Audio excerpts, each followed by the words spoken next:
I do believe we are.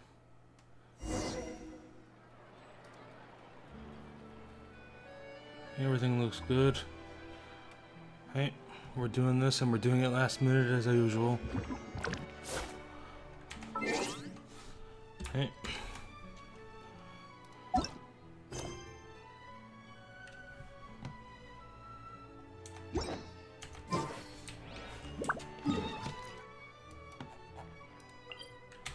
So I'm pretty sure we have until 5:30 my time. Yeah, we do.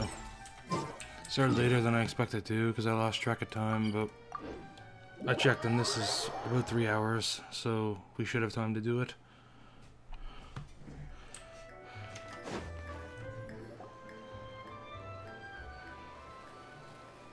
Seriously? But, Mr. Morris, I don't understand, sir. How can you only be telling me this now? I'm afraid that there's nothing really I can do. I'm really facing a crisis. My hands are tied. But what about my film? Well, I'm afraid you'll have to come up with something on your own. Take it from me. Sometimes you just have to let things go. Same goes for this film festival.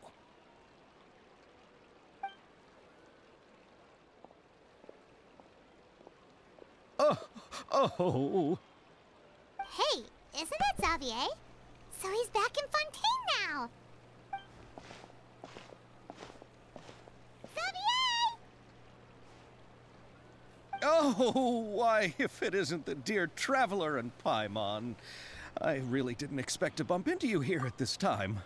Well, I was doing just fine until I received some terrible news just now.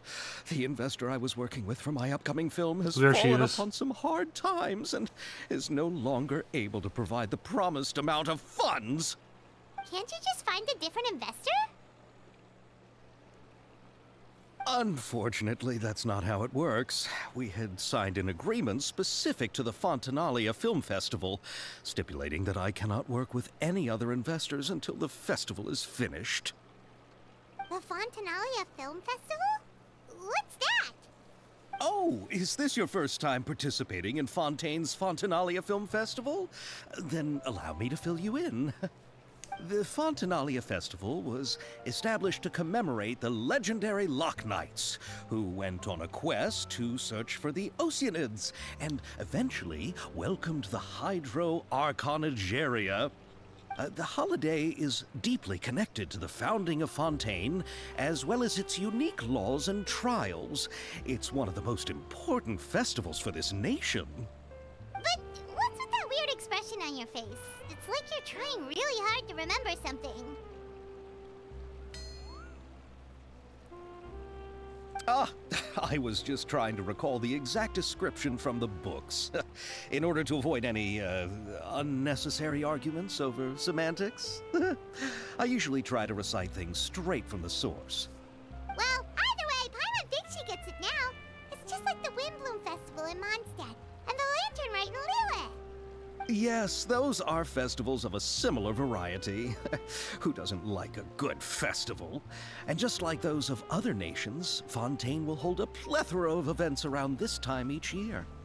To commemorate the Loch Knights, people will imitate them by putting on special costumes, raising golden cups, and going door to door asking for pure water. But a few years ago, Lady Farina started to find the whole idea a little drab, and so decided to change the part about pure water to sweets. That really doesn't surprise Paimon at all. The whole thing seems more akin to a carnival now, and it's quite popular among the kids. Every year you can hear a bunch of them saying, "Trial or treat." Oh, that sounds pretty fun. But how does that connect back to the film festival you mentioned? Yes, it appears I've strayed off topic. I just got too excited after seeing you. Let me get back to the point. The Fontanalia Film Festival is an event proposed by the Fontaine Film Association this year. Now that film technology has matured as a medium, it's the perfect time to introduce more people to the art form. During this time, people may submit films to be evaluated, and the entry with the highest score will be given the Farina Award by the association. The what award? The Farina Award. You know, after the Hydro Archon. They coined it while Lady Farina was still in power, but even though things have changed, no one has made any motion to update the name. Perhaps everyone still thinks of it as a pretty appropriate name. Even though she isn't the Hydro Archon any longer, Lady Farina is still Fontaine's superstar. Anyone with eyes can see the way she shines on the stage. Huh. Alright. Guess the name does work pretty well when you put it that way. Oh, but who would have guessed there'd be an issue with the funding? How will I ever explain this to Miss Chiori? Not to say all the other actors who traveled all the way here from Inazuma. Chiori? Sounds familiar. Where have we heard that name before? Yes, that's her. I asked her to oversee the event's art direction, including the design of the actors' costumes and appearances. Oh, Paimon remembers now! Navia said that her clothes were designed by Chiori, and Kirara's outfit too! How to describe her? Well, she tends to be pretty direct and can be very forceful when it comes to dealing with people. The fashion world in Fontaine has dubbed her the Thundering Seamstress. Her remarkable designs have led many Fontainians to become very interested in Inazuma. Anyway, Chiori is acquainted with all the actors I've invited from Inazuma. Without her help, I don't think I would have been able to get such an international cast for the film. She really is a kind soul. Who are the actors from Inazuma? Do we know them? Why don't the two of you accompany me to the Aquabus station to welcome them? Judging from the time, the Aquabus should be arriving shortly. Chiori will be waiting to meet me there as well.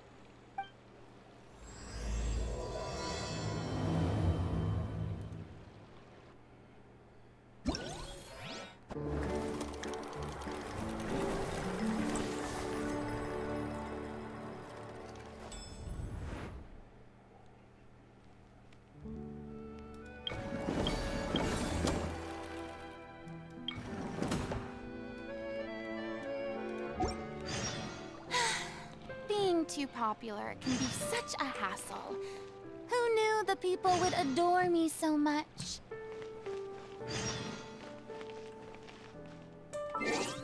Okay, I think I might.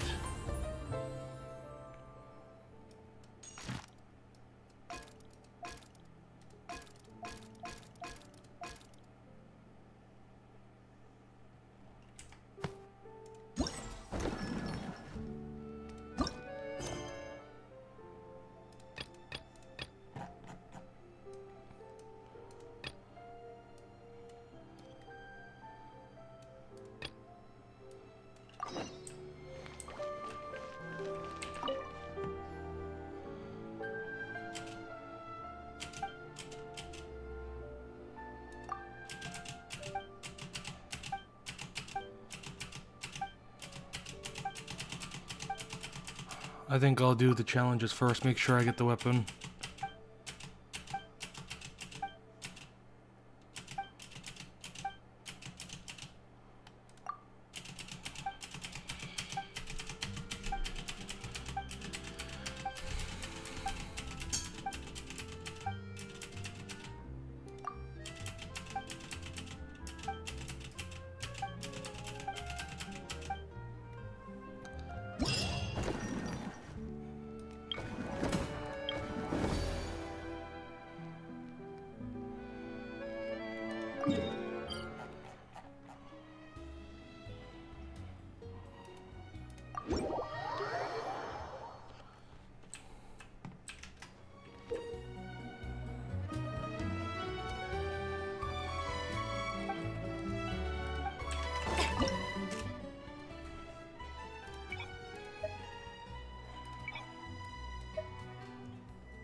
I don't know. Doesn't really matter, I think.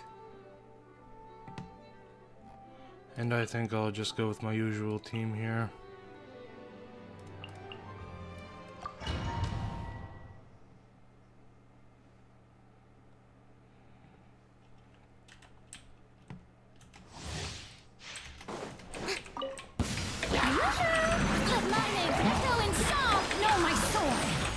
better. Out of my way! Scatter!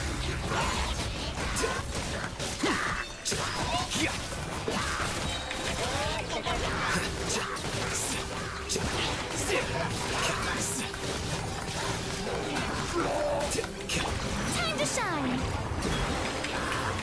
No, my sword! Witness the power of good work! I'll settle this! Diffract!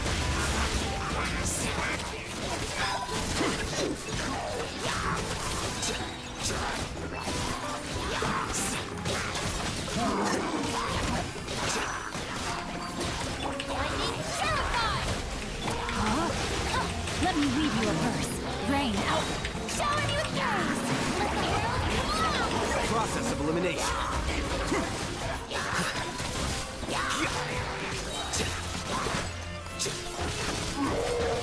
I'll settle this.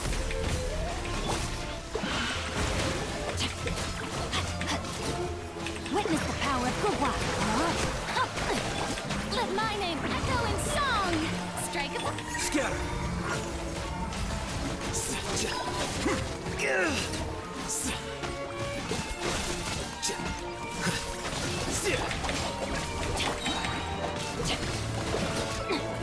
Let me weave you a verse. Shower me with praise.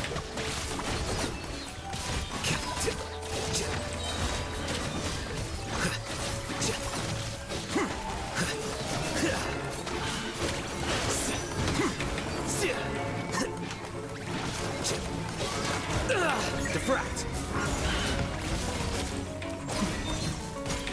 Rain outline. Okay, got the gold.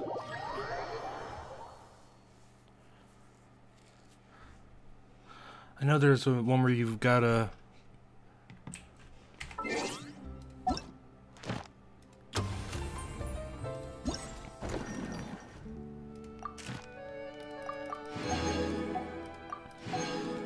There's one of these challenges you gotta cosplay as the guy that turned JFK into a scatterbrain.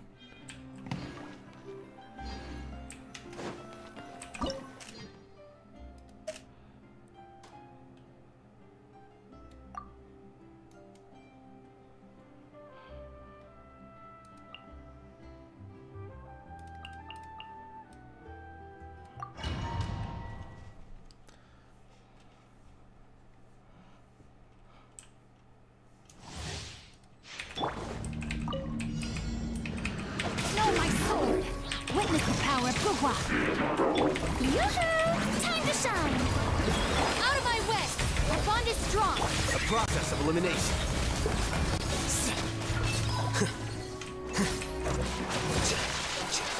Here you are.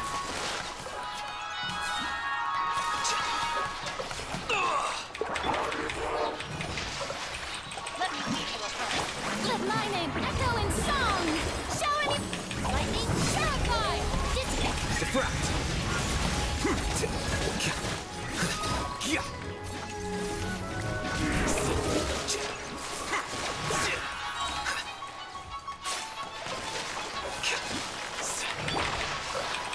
Rain cutter! Time to shine! Strike a pop! Dip with me! I'll settle this! Scatter!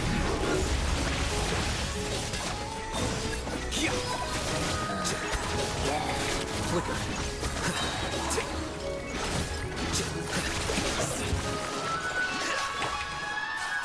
Let my name echo in song! Witness the power! Terrify!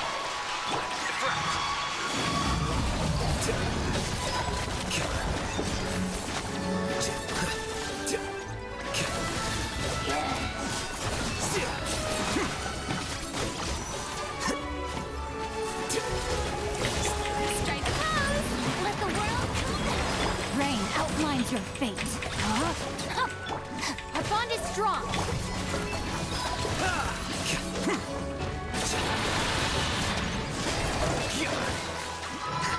Okay.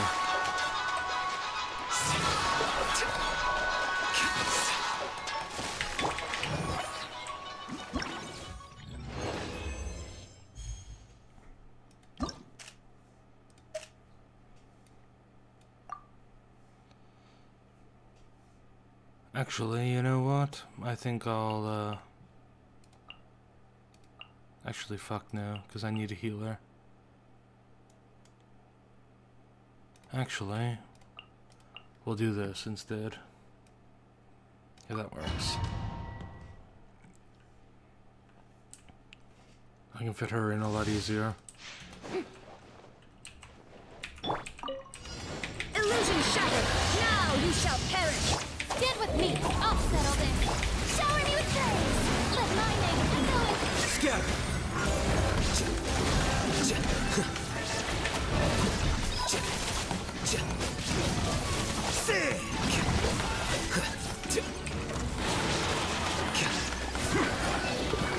There is no escape!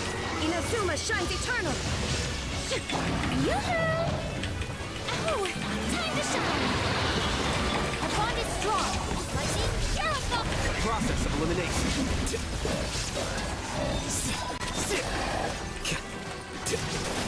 Here you are.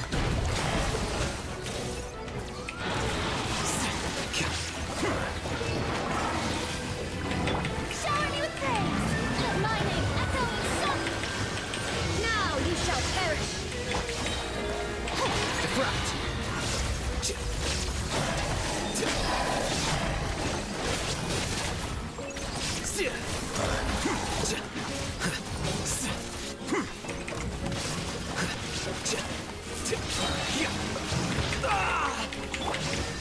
Inazuma shines eternal! Time to shine! Dissipate! Out of my way! The process of elimination.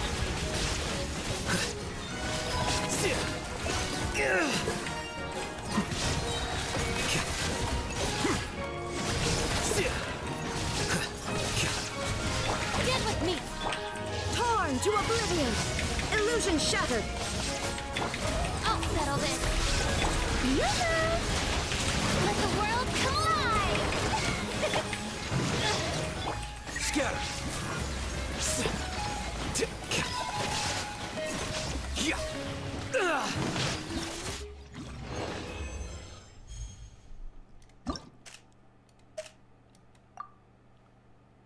Right.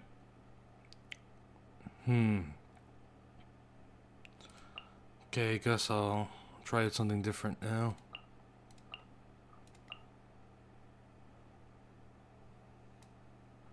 Yeah, fuck it, we'll see how this works. Don't think it'll be difficult to get all the points anyway. Hey there! Haha! Attack! Rain outlines your fate. Witness the power of Gugwa. Time to shine! Wouldn't have taken Miko had I realized, but I guess we're stuck here now. Watch out! This one's got your name on it! Fire! Well... Let me weave you a verse. Know my sword! Let the world collide! This one's got your name on it! Hiya! Umbrella warfare, I get right here. Emerge. I'm always watching. Right now, emerge. Right here. Huh? Witness the power of Gugwa. Time to shine! Yoo-hoo! Attack! Hey there!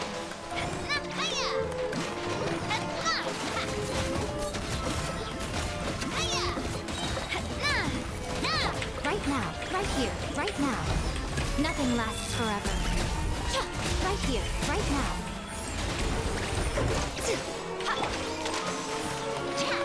Attack! That's the way. Hiya! Be a little lucky. This one's got your name on it. Shower me with praise. Let my name echo. Rain outlines your fate. Rain. Right here, right now. Attack! That's the way. Hiya!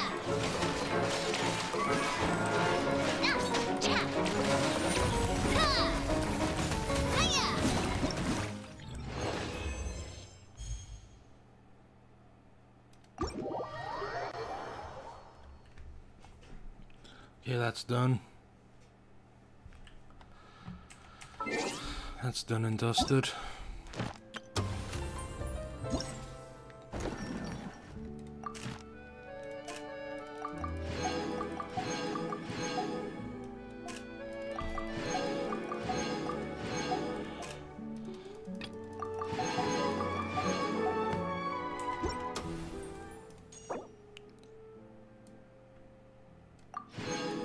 And we got that.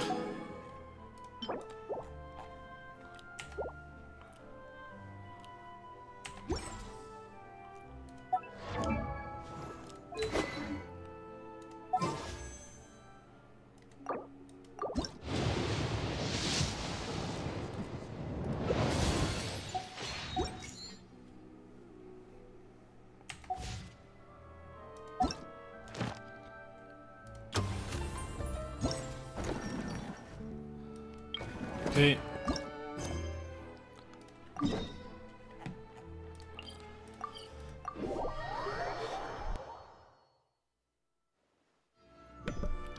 Okay, that was a cough and a half.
Woohoo.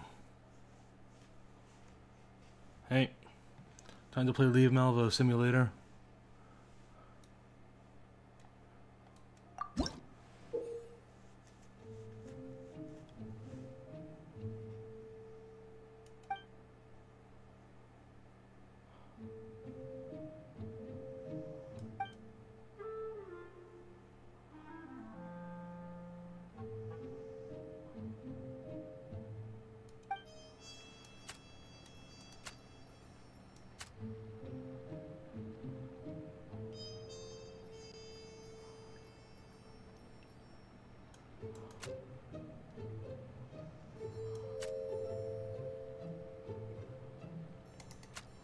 How much munitions do I have?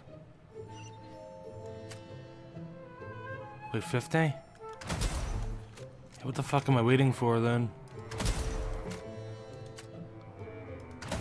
Boom. Oh, not to be distracted.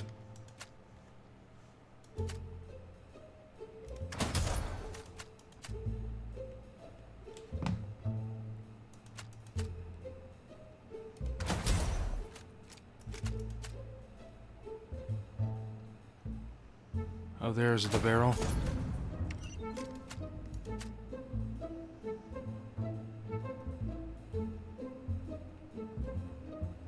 Wait, make up your fucking mind. Hey, here we are.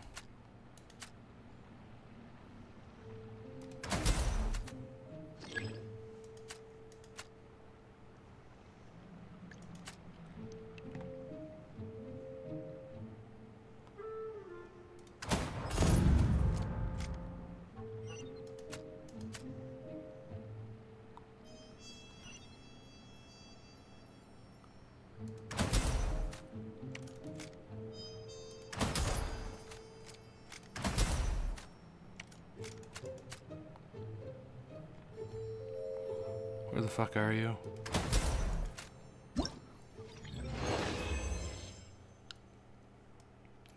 Okay. Number 2. Hey, what the fuck is this? Can't be destroyed. Gotta protect it. Hey, that makes sense.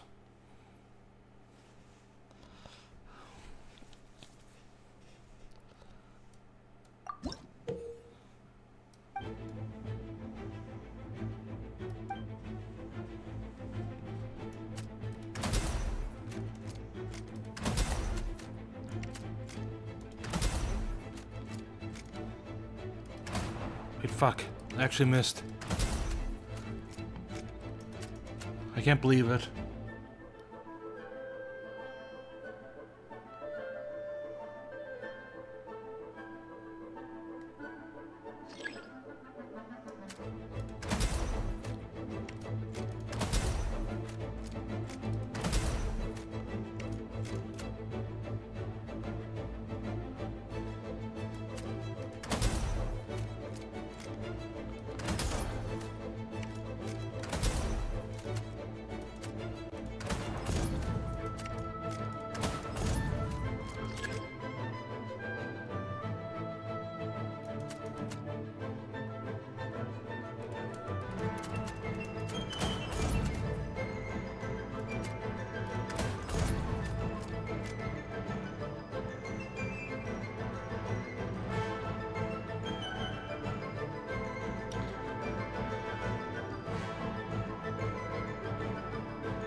Fuck.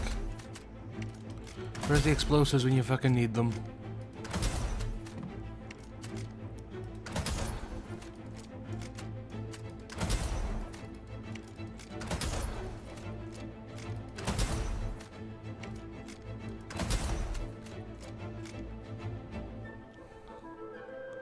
Most of the way through it, looks like. There they are. Speaking of the devil.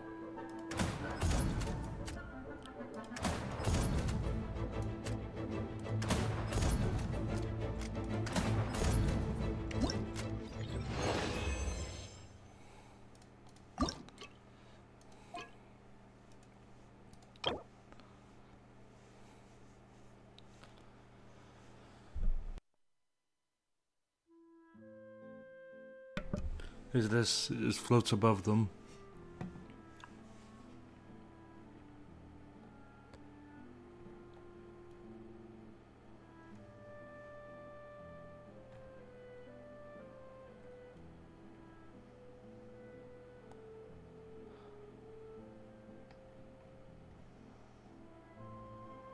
Yeah, I see.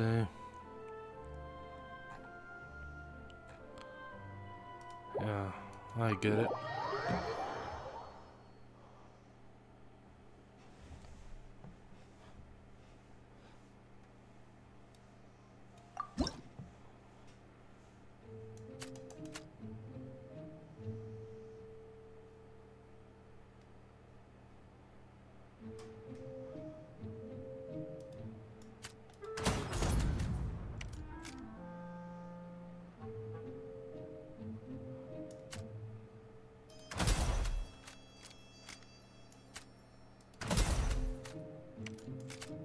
Ooh, napping?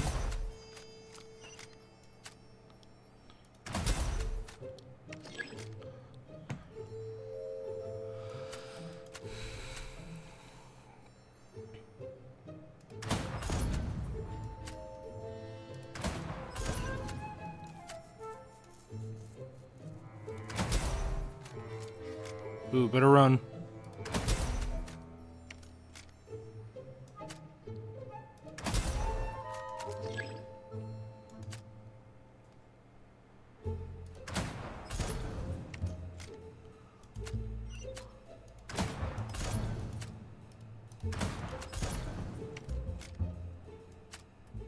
Wait. Didn't notice all that, really? Wait, fuck. Hey, buddy. Gotta leave. Rules of the game. Oh, you're really hiding, aren't you? This is pussy shit. And I'm really shit at this, apparently. Oh, boy.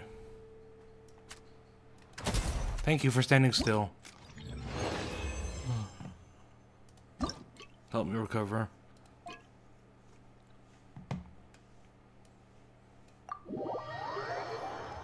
Hey.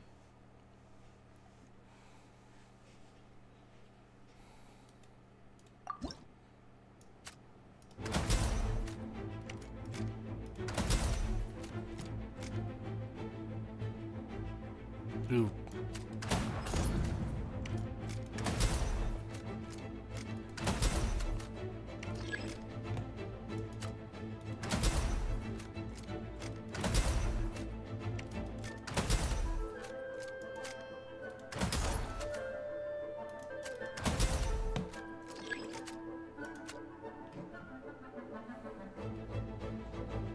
We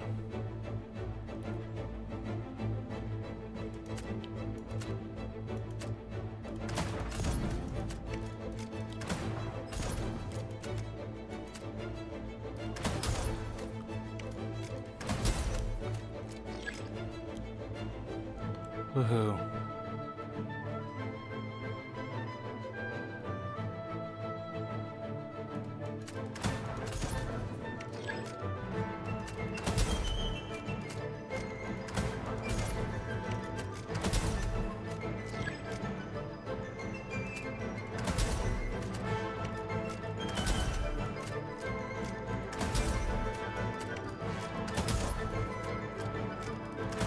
I'm quick scope you.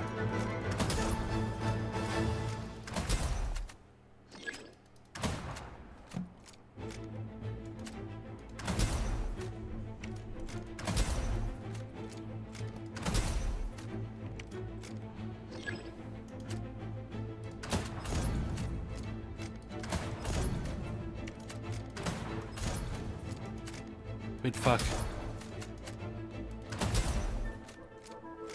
Oh, there it is. Missed it.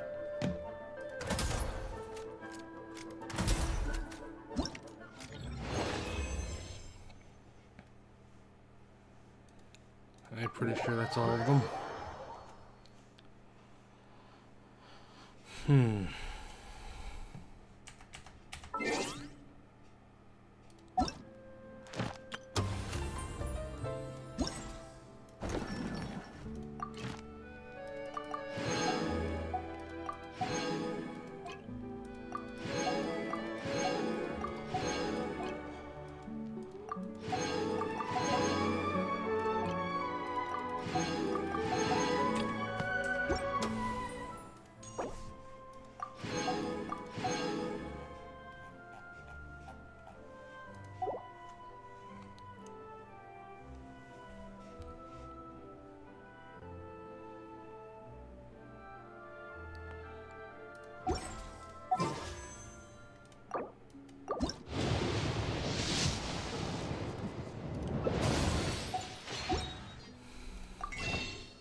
Boring! Isn't there anything else more interesting to do? Actually, wait. We have another roll as well.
I'll probably read all that later, but for now I just want to make sure I get everything as quickly as possible.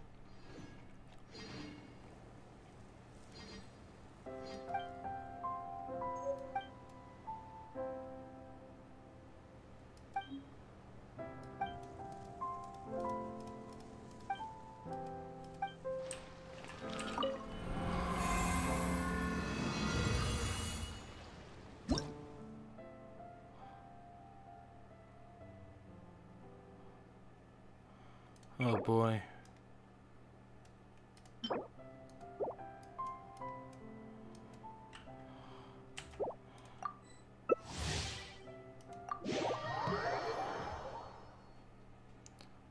Hey.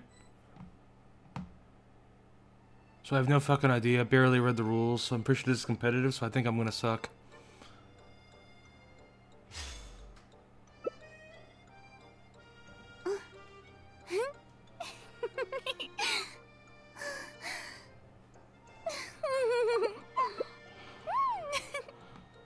Your target area red.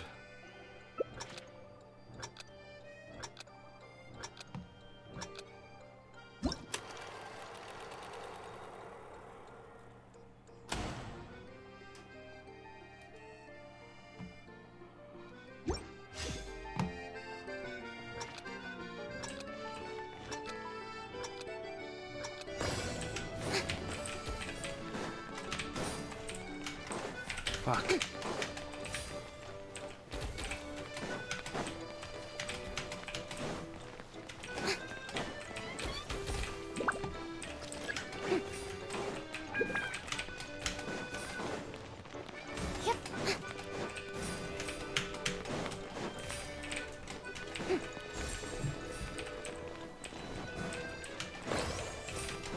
You fuck.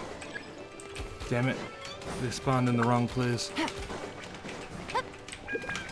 Guess I'll just get you too. Get in. Holy fuck.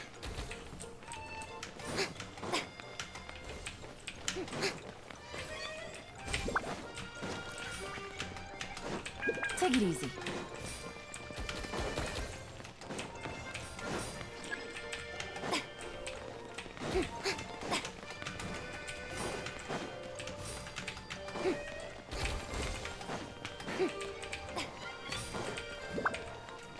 Fuck.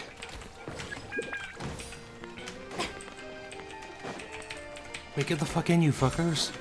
What the hell are you waiting for?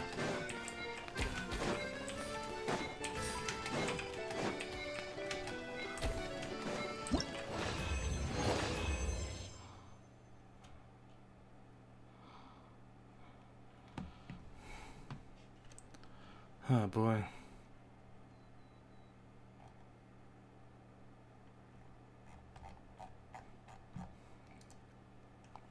$13,000.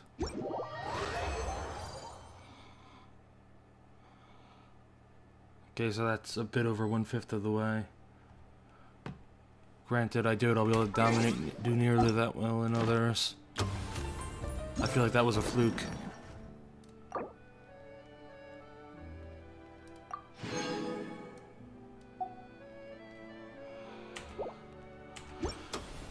Yeah, I very much feel like that was a fluke.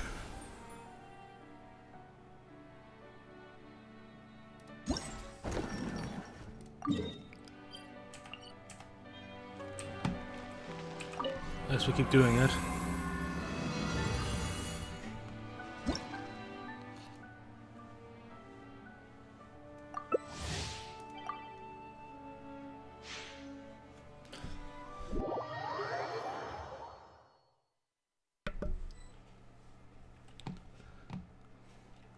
Seems like it's pretty idiot-proof, though.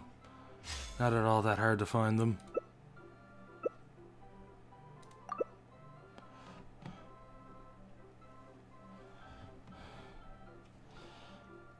Seems like there's a lot to go around, and it's kinda really unintuitive, so it's really hard for someone to just steal them all.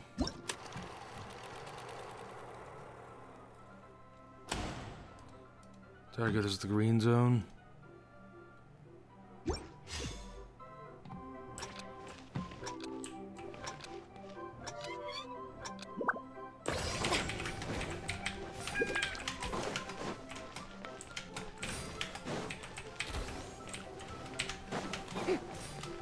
Fuck. Fuck. They ran too far in that direction. Take it easy. They're not doing nearly as well this time. Probably because I accidentally gave them all to that guy.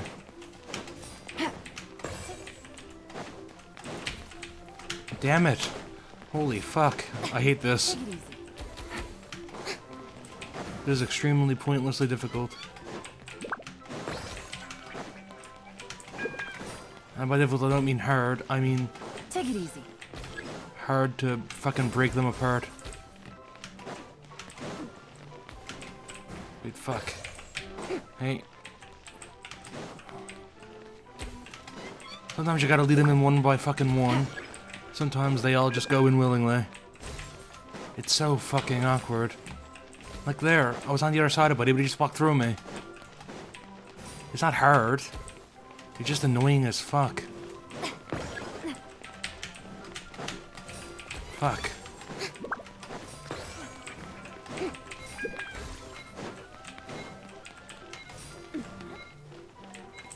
Apparently I did pretty good though, right, regardless.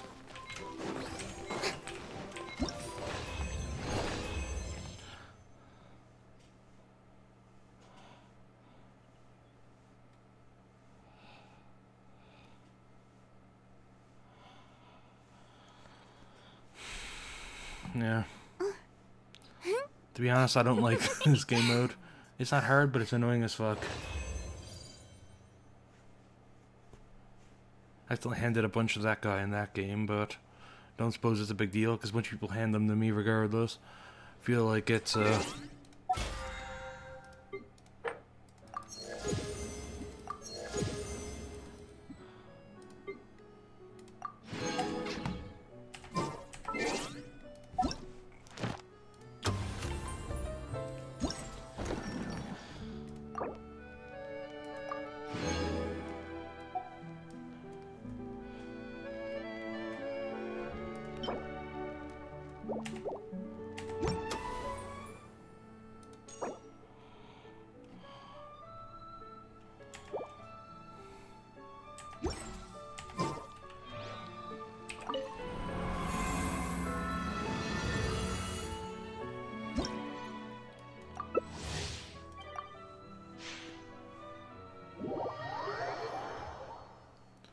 yeah, this is quite annoying, but not hard at all.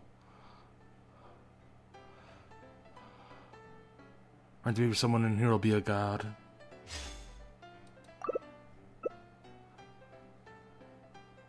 A blue zone. I suppose it doesn't really matter because they have a marker on it at all times anyway. Jeez, Farina, way to distract.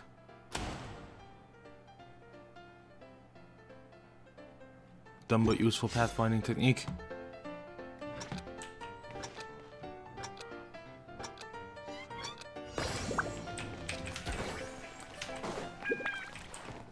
See, look at that. Fuck. Lost a bunch of them. Yeah, not much I can do there. Just have to try and grab these, I guess. Once they're going one direction, they don't seem to want to stop. Not much you could do about it. Ooh, this guy's kicking ass. I think he's also the guy I accidentally gave a bunch to. You're welcome, buddy. Fuck.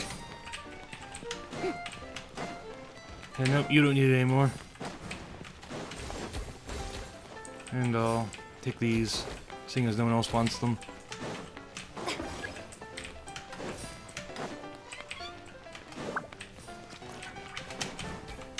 Fuck. This guy is a god.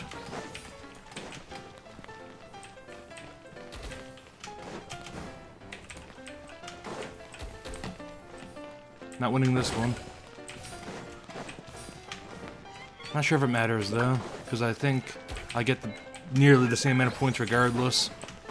So I think it matters if you win, but not by so much that it's gonna really change the amount of times I gotta do this. Yeah, well.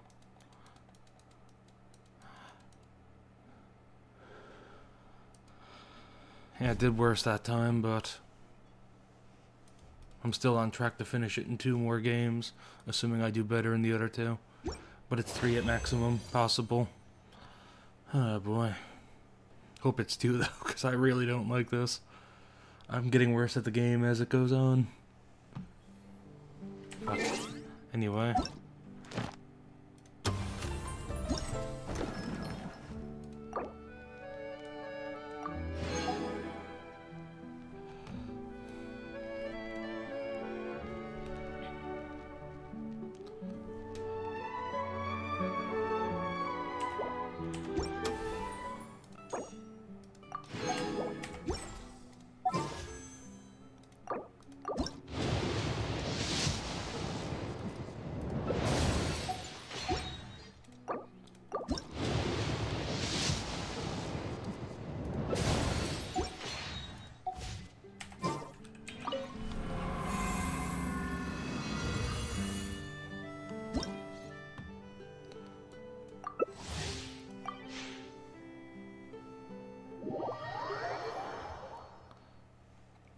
Whoa.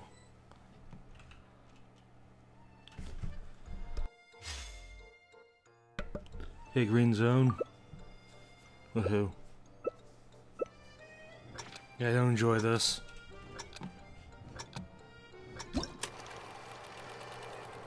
This is, I think, by far the worst mandatory multiplayer game. Just because the fucking things are so annoying. You get in front of them, but they'll keep passing through you. They just don't want you to wrangle them. I suppose that's why the jumps are so fucking important. Because you use the jumps to jump over them. So you don't have to worry about the fucking bitch ass.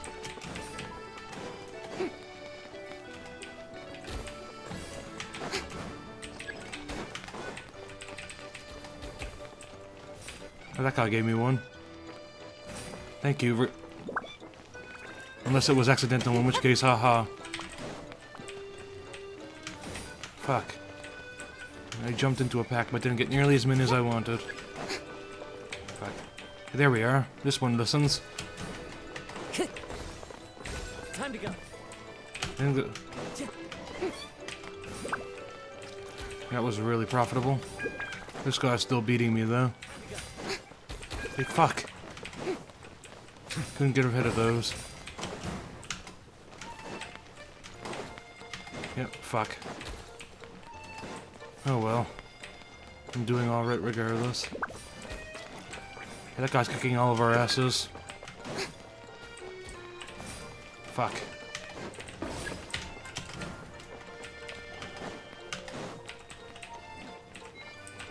Fuck. You get in there. Yes, that one was a bit botched, but definitely not my worst. The last one was my worst. And please tell me I've got maybe 1,000 is good. Okay, that's really good. At this point, I think I'm guaranteed next time.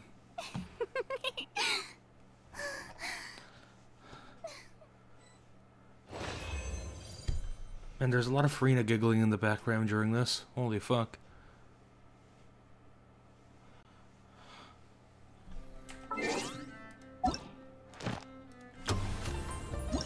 She is lucky, she is cute.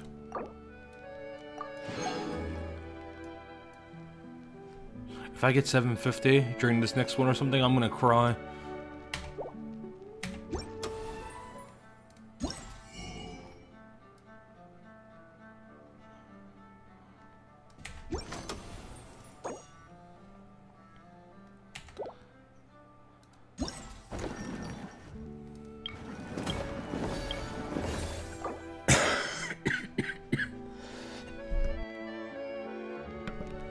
I think oh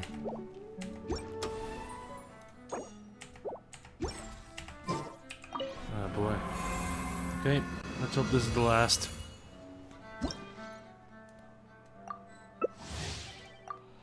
Please be the last.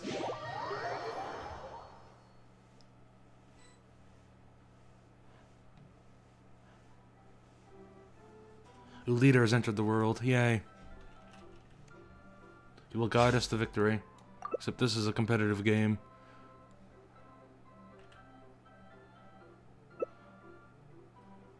Sleepy Kokomi, I guess.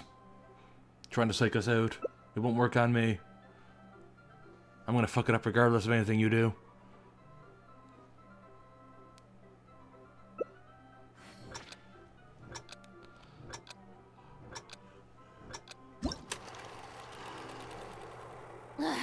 Boring. Isn't there anything else more interesting to do? Well, Farina speaks the words of my heart. I knew she was my favorite for a reason. Fuck. Hey, get in there. Fuck, only got one into that, really? I guess two.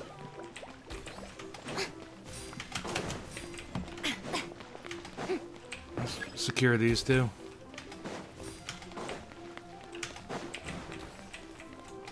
You get in there.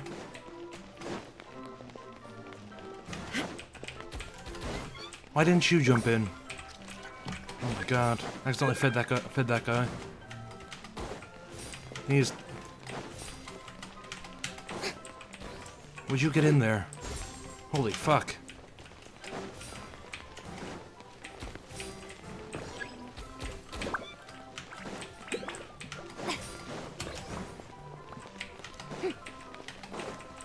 Come on, come on, come on.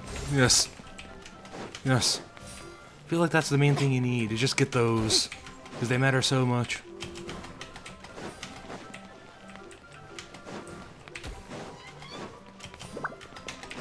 Fuck.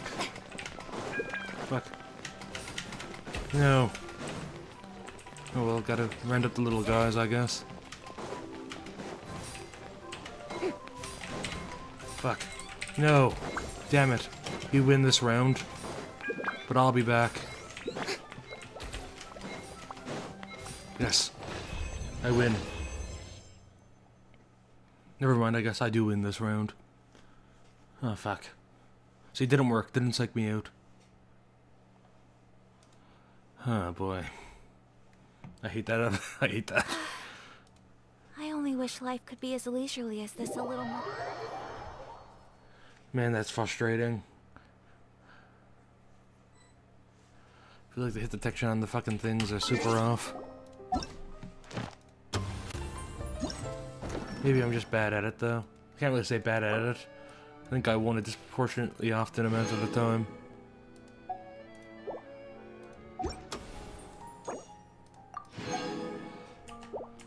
So regardless.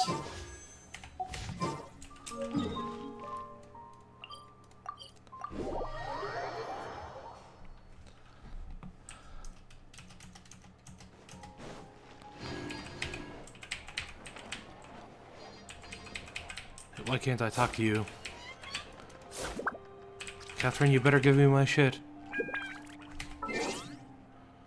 Do I have to get off co-op mode or something? And return to single player. Man, I hate it. I hate that. Add Astro.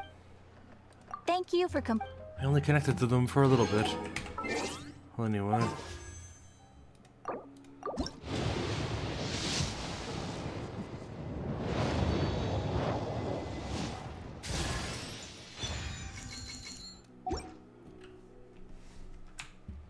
Actually looking into building sucrose. Hey, now let's claim Primos from the Twitch event thing. Okay.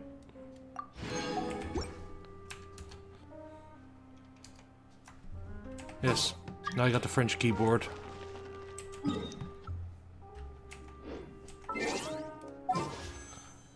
I chose Canadian mode. Now my keyboard says Han Han instead of clicking.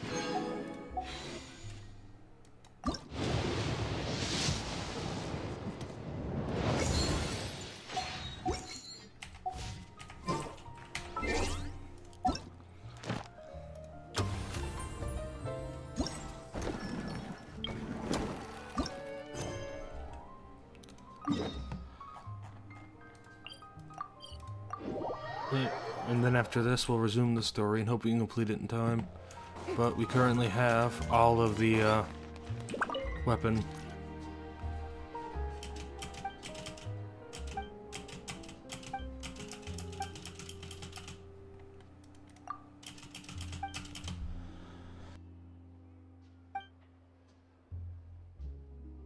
Oh, fuck. More coughing.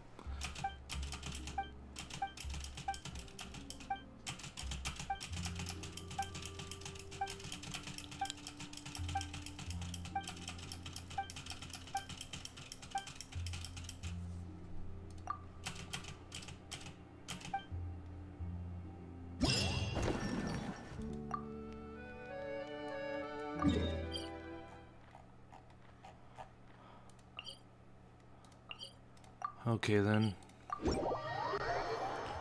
Guess we're doing this now. What the fuck is the challenge here? Because I've been skipping it.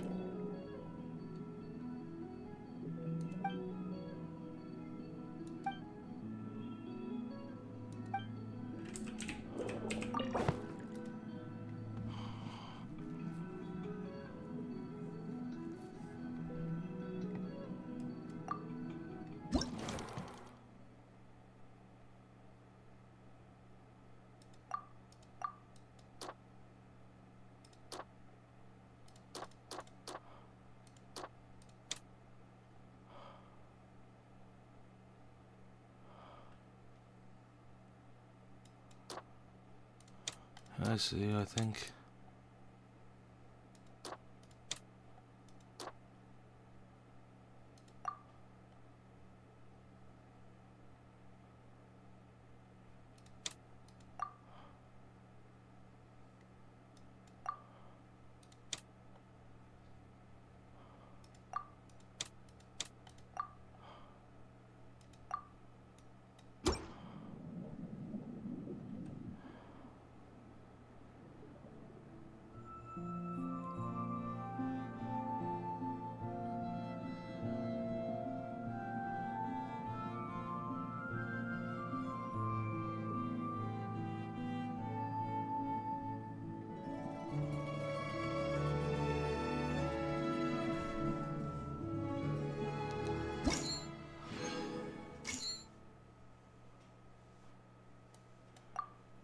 Okay. So I see the thing here, yeah. So just gotta choose the best based off the options.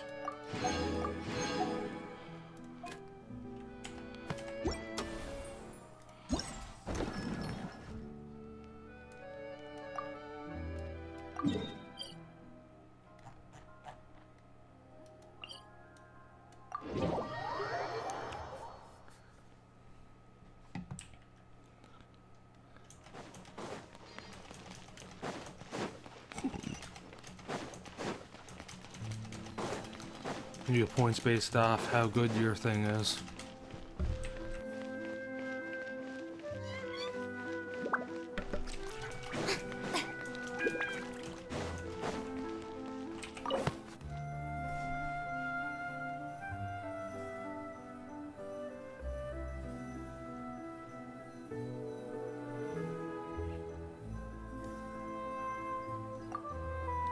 Hey.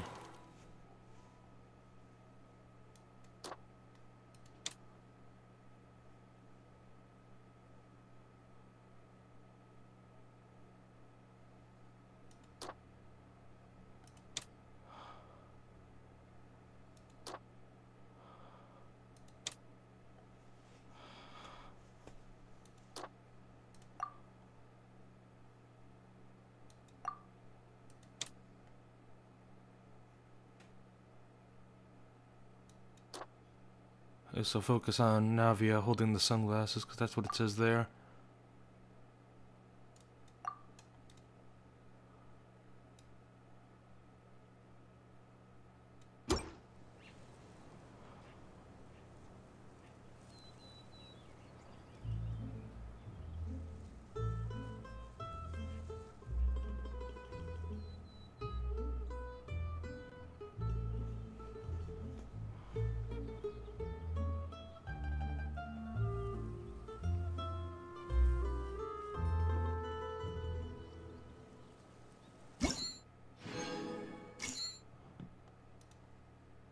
What do I have to do to get that last fucking star? Holy shit. I could have sworn that was perfect. Yeah, let's try again, maybe. Oh, you literally just gotta keep trying it. Until you get it right.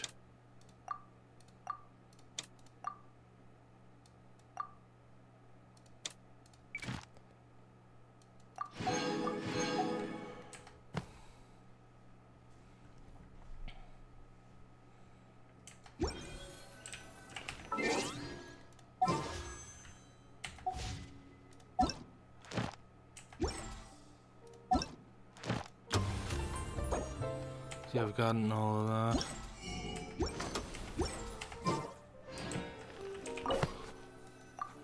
What do I really do with all this time? I'll highlight the oppressively sunny weather. Oh, there it is. That's what I was missing. I shouldn't go to Navia there. You highlight Navia here.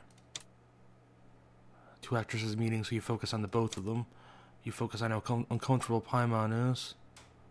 Focus on the sunniness. Focus on Navia holding the sunglasses and parasol. And focus on Navia's generosity. Okay, so this should be it.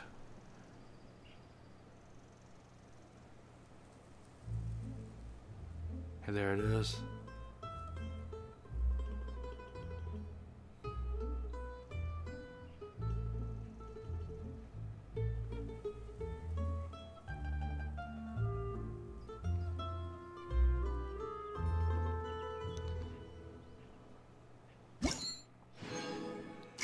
Okay, yeah, there.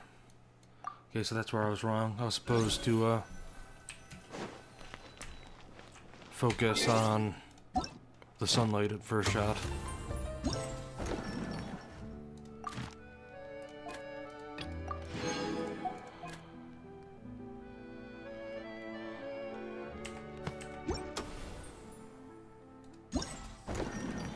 Alright, gotta...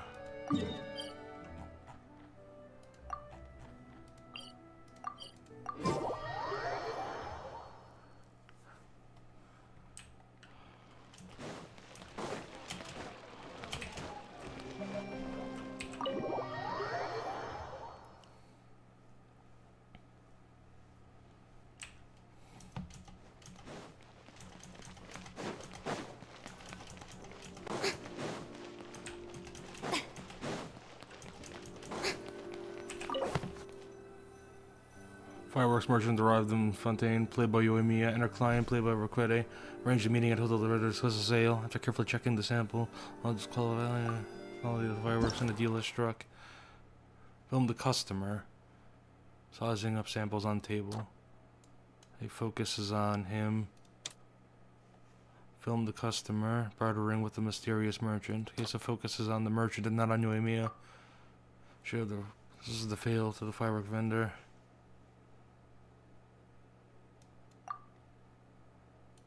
Hey, reveal the identity of the mysterious merchant, played by Yoimiya, and show off their demeanor. Okay, so focusing on Yoimiya's face then, instead of on the back of her head. Seems like an obvious one. The seller, played by Yoimiya, discusses the branded products to the customer. Okay, focus on both of them then, I guess. Show the ongoing friendly atmosphere at the fireworks vendor, discusses the sale. Yeah, that's good. And focus on his reaction.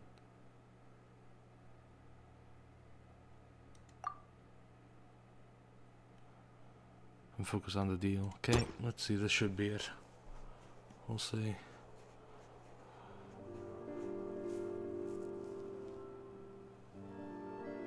Here we are.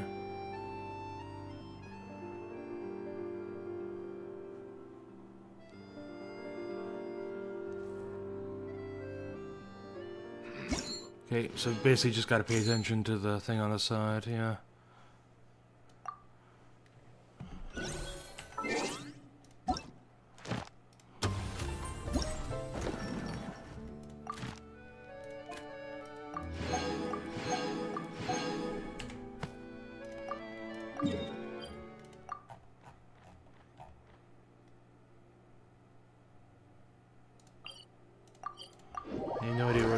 guess that's right there then. Should have done that one earlier then. Because that's really close to this one.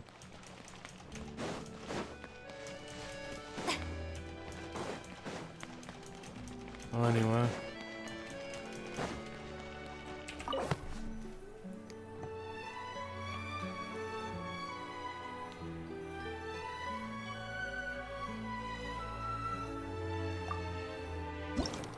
Hey, present the environment and characters who will perform, so both Charlotte and the environment there. Highlight the actress played by Charlotte's demeanor, so focusing on Charlotte's face. Explain the reason why the actress has set up the camera. Focus on the shot. Film the actress as she ponders something while setting up the camera. And so focus on Charlotte setting up the camera here then, I think. Show the actress ponders her picture's contents while capturing the scenery. In frame. Hey there, that's both. And film the actress played by Charlotte demeanor. She shows her changes in mood. So focus on Charlotte's face there. Pass her the thoughts of the actress played by Charlotte and choosing the picture's angle.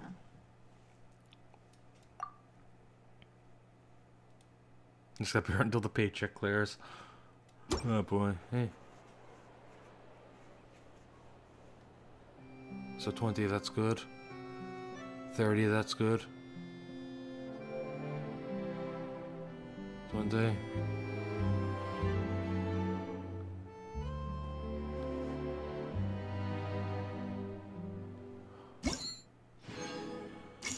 And here we are. Hey. That's all the side event. Done. Except for this, I suppose.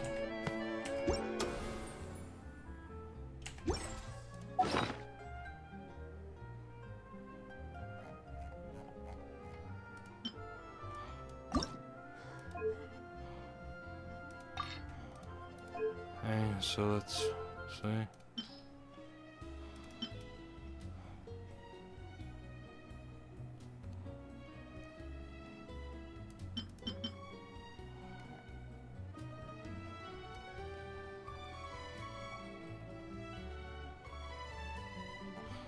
Yeah, I do love the stupidity here of the cardboard sword. I respect it.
Okay, and that's...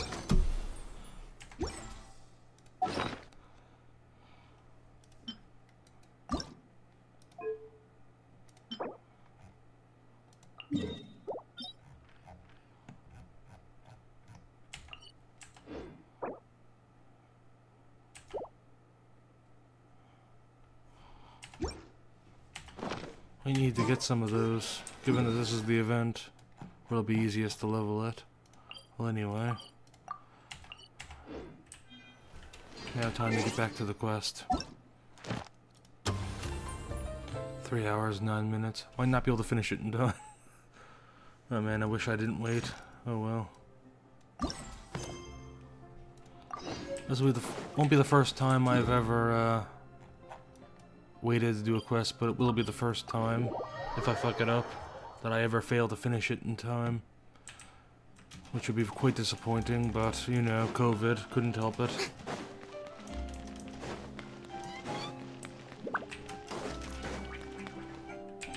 Oh wait, lift. Why the fuck would I do that when I can just fall?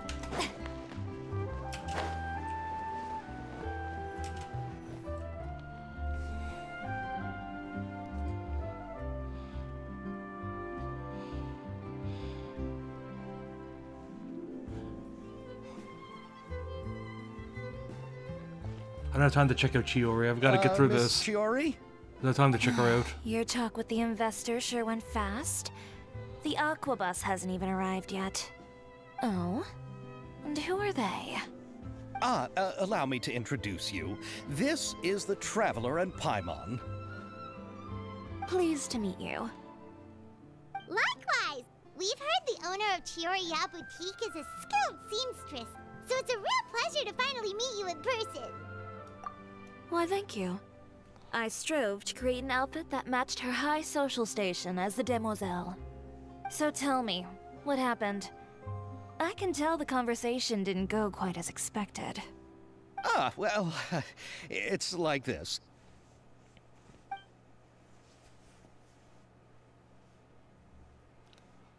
Ugh.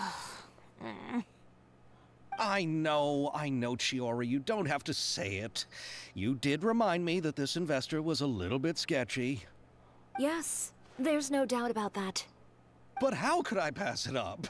He offered me twice as much as the others. And therein lies the problem. Yes, but just put yourself in my shoes. After obtaining such an excellent script, it's only natural that I would want to make the most of the film. The budgets that the others had proposed were nowhere near enough. It's difficult to find someone willing to front such a large amount of mora, so... Don't be sad, Xavier. We might be able to help scrounge up some more together for you. Oh, thank you, Paimon. That means a lot to me. But the cost of the film is staggering. I'm afraid that any mora we can scrounge together in a short amount of time won't even be able to cover the actors' fees. We need to move on. What's happened has already happened, and there's no changing it. But now's not the time to give up. What? You're saying that you have a plan? No, that's not what I mean. I'm simply saying I wouldn't give up just yet. The actors I recommended aren't just after Mora after all.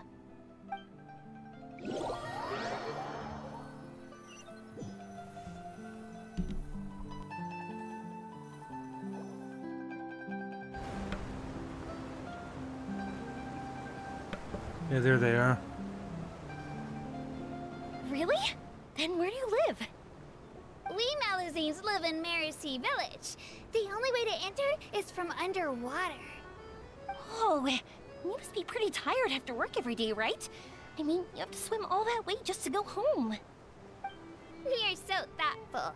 But some Malazines choose to live in the Court of Fontaine because it's so much more convenient. This is our stop. Oh, we've arrived, but I haven't even finished chatting with Abel yet. I also enjoyed Abel's introductions to Fontaine along the way. Everything you described was so clear and detailed that we can't help but want to hear more. Thank you so much. I'm usually working here on this Aquabus, so I hope I'll have the chance to see you again. There are still many more places I'd like to introduce to you.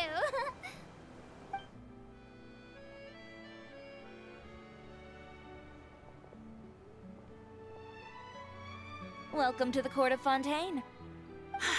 Chiori, you sure have changed a lot. This is the first time we've seen you since you left Inazuma. I haven't realized it's been so long. I was in such a rush when I left that I didn't even get to say goodbye. Thank you for extending the invitation, Mr. Xavier.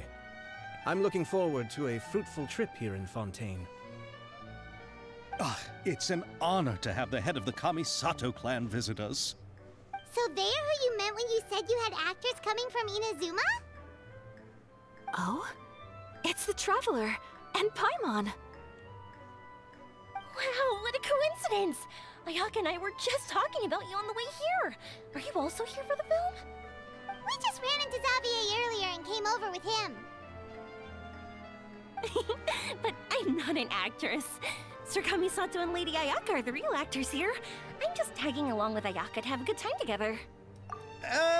About that, I mean, how was I supposed to contact you when I was making preparations for the film? I figured you were probably busy, and I didn't want to disturb you.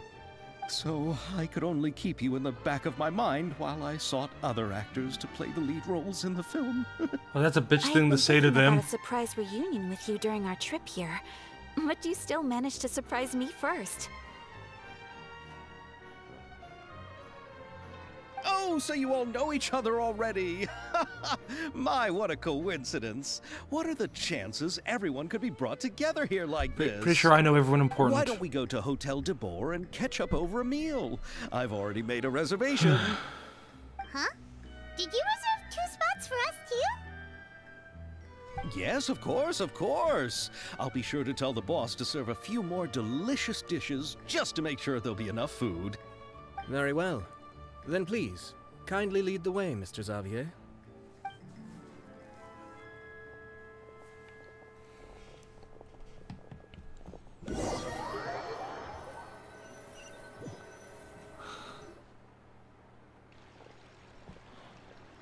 Wow, the buildings in Fontaine are so tall.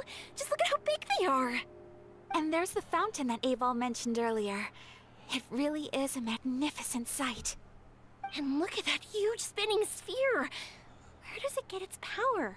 Wait a sec! Could it be one of those clockwork mecha we've heard so much about?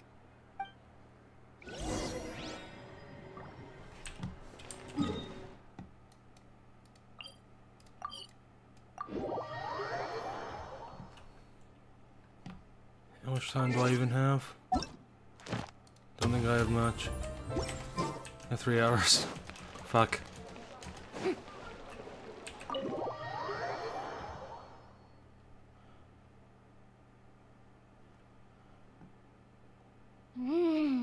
So this is what food from Fontaine is like. It sure is different from what we have in Inazuma. How should I describe it? It seems like you have to go through a lot more steps to make them. And the flavor has many layers too. Ah, yes.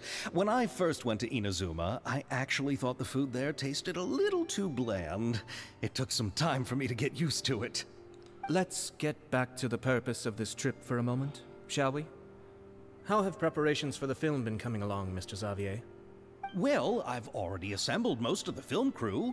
A lighting specialist, a prop manager, and a costume designer.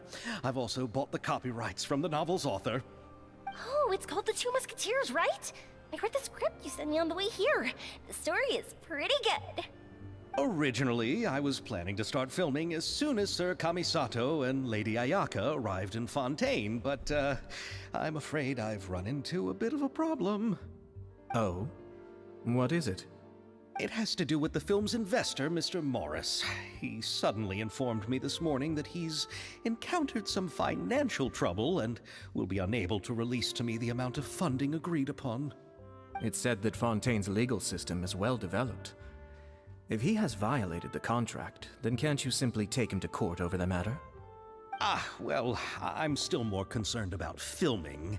Even if I were to take him to court, I'm afraid it would take months before the case could even be heard. Then, is there a way we could raise funds ourselves to solve the problem? I've considered that option too, but unfortunately, it's difficult to gather such a large amount of mora on such short notice. Besides, we have to consider the film festival's submission deadline. Mr. Xavier, if Ayaka and I were willing to perform for free, would that resolve the problem you are currently facing? What? No, out of the question. To have you come all this way just to act for free? Oh, no, that won't do. There's no need to worry, Mr. Xavier. My brother and I had actually intended to work for free after receiving your invitation. Inazuma has only recently reopened its borders, and needs to strengthen its relations and cultural ties with other nations. We didn't have many collaboration projects with Fontaine in the past, so we hoped this trip would serve as a good start for the future. Indeed. You could say that's the real reason why the Yashiro Commission agreed to come to Fontaine. I understand, but having you two act for free just doesn't seem right. Not at all. While we're officially here to conduct a cultural survey of sorts, we must express our sincerity if we want to establish formal cultural ties with your nation. This film will serve as proof of friendly cooperation and cultural exchange between Inazuma and Fontaine. It's my hope that the film can be finished and released as smoothly as possible. If you still don't feel comfortable with this arrangement, I would also be more than happy to be introduced to some other renowned individuals in Fontaine's literary and artistic circles. All right. I'll do as you say. Thank you so much. I'll make sure to cobble together enough mora now, even if it means selling my house, my camera, and every single family heirloom. Come on now, no need to go that far. I'll also help you out as a brand sponsor. Me too! Even though I didn't bring much more to spend on this trip, it's still better than nothing. You are too kind, all of you. I really don't know how to... Ew. Alright, enough about that. Now that we have Xavier's savings, my support, and 2 leads who are willing to act for free, I think we will be able to make this happen. So, instead of Mora, you'll help with filming and production. Oh, but how can we help with that? We don't know much about making a film. Alright, pull yourself together, Xavier. Tell us if there are still any open positions left among the crew. All right. Let me think. We still need a camera operator, a clapper loader, and someone to manage logistics. I originally wanted to personally serve as director, but I've been too busy working as the producer. So the positions of director and director's assistant will also need to be filled. Paimon knows what the director and the logistics support person do, but what's a clapper loader? The clapper loader is responsible for using the clapper board to record and organize the information of each shot when the camera operator begins shooting. The work requires both patience and careful attention to detail. A clapper board? Oh, you mean the thing they hold that goes clap whenever they start filming? Yes, that's right. Are you interested in that job? For sure! Paimon's always wanted to try that. Alright, then you'll be our clapper loader. I can find someone from the store to help with logistics. What do you think, Xavier? Oh, fine by me. As for our camera operator, I was thinking of letting the Traveler take the role. Oh, she's great when it comes to using a camera. Paimon can't even count how many things we've taken photos of during our journey. Yes, that's also what I was thinking. I noticed the Traveler had an eye for photography and composition when we worked together previously. I'm sure that's due to the Traveler's journey across Devat and all the places they've seen. After so many adventures, using a camera must be second nature by now. What do you say, Traveler? Are you interested in the job? Thank you. It really means a lot to me. Come on, friend. Let me give you a big warm hug. So all that's left for us to find is a director and an assistant. Oh, me! I want to be the director's assistant. All we need to do is help the director, right? I can handle that. All right, then all we need is a director. Oh, all the well-known directors in Fontaine are probably also busy working on their own films these days. I'm not sure who will have time to help. Oh, Farina helped out a theater troupe recently by serving as an artistic consultant. She could be a good director, right? Besides, it's not like she has anything else to do right now. Farina? Do you really think Lady Farina would be willing to help us with our humble project? Isn't that the name of Fontaine's Hydro Archon? My brother has already informed me about what happened here in Fontaine. Yep, that's her. She helped out a theater trip not too long ago, and now she's taking up work as a director. Well, I saw that musical. Her performance was perfect, and the storyboards were also excellent. Don't let her former identity intimidate you. She's the best candidate we can think of right now. You'll never know until you give her a shot. fine. You're right, Shiori. I'll do anything for the sake of my film. Anything! Casting Farina's a big deal. She's not Then gonna I'll have shoot to you. ask the Traveler and Paimon to show me the way to Lady Farina's residence. I just hope she'll agree to help. Do you need us to also come along? No, there's no need to trouble you with this. Besides, you've just arrived in Fontaine, and I'm sure there are many places you would like to visit. Just leave this task to me. It's part of my duties as the producer. Very well. Then we'll be waiting to hear the good news. I'll go with you. By the way, you might want to consider bringing a gift. And don't worry, we won't simply drop you off at Farina's place. We know Farina pretty well by now, so having some familiar faces there should help your chances. Besides, the whole thing was our idea in the first place. All right, then I'll start making preparations. As for the gift... A gift for someone who was once seen as the Hydra Oricon. I wonder what she would like. I recall that Lady Farina once fancied a clockwork ring, so perhaps I should get another exquisite clockwork contraption for her. Huh?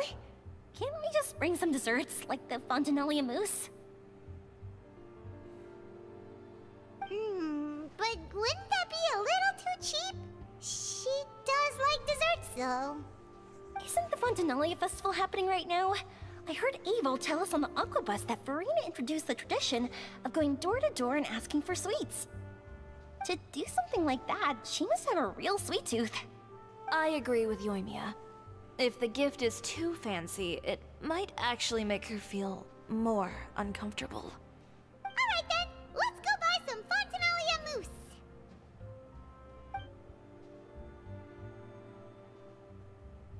But will that really be enough? We'll be asking her to do a lot of work, you know. You're right. We need to further sweeten the deal. Huh? You want something even sweeter than Fontanellia mousse? Yes, we'll need a gift that's sweeter than any dessert in the world. But what could that be? Your words of praise. Oh no, I couldn't possibly praise Farina.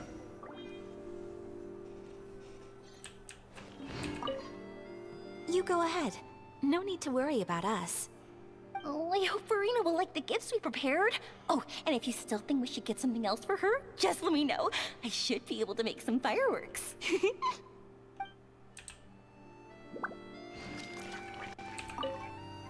Looking forward to the good news. He has more confidence in me than I have in myself. Anyway.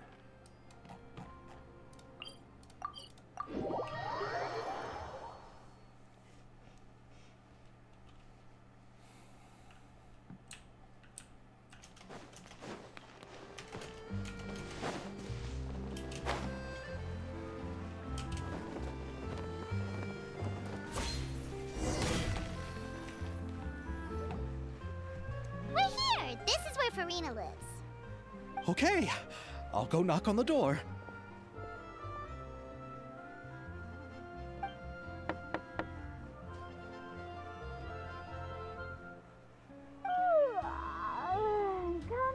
Coming. Ugh, seriously, who's knocking before afternoon tea?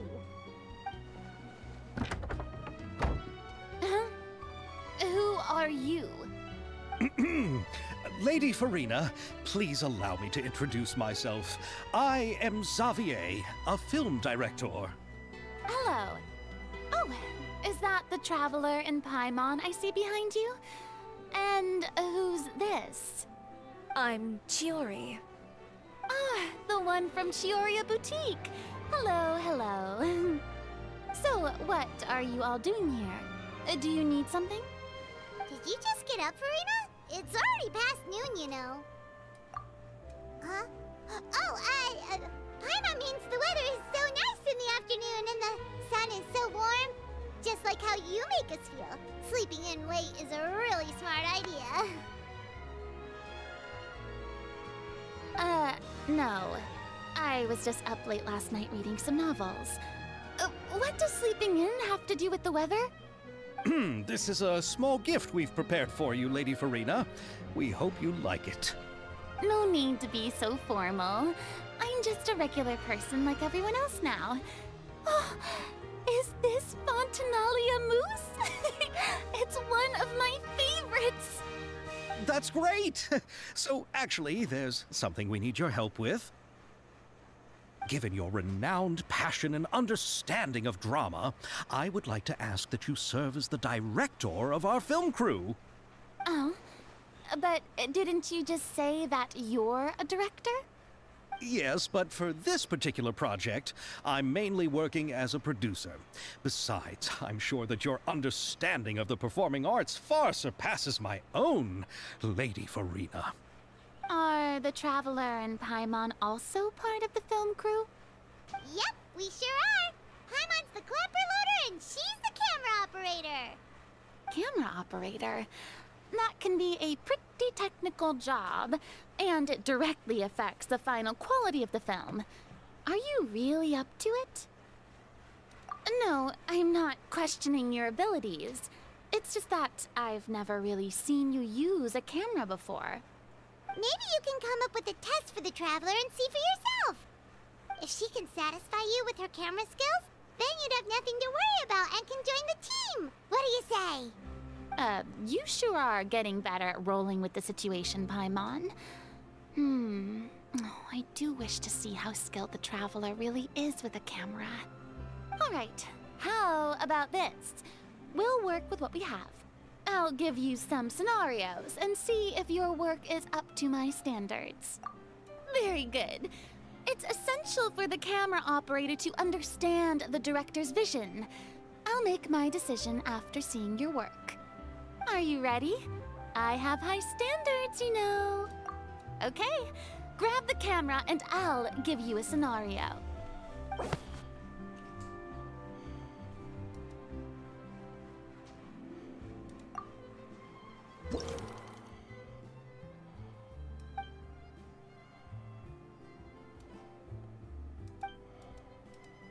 Okay, here we are.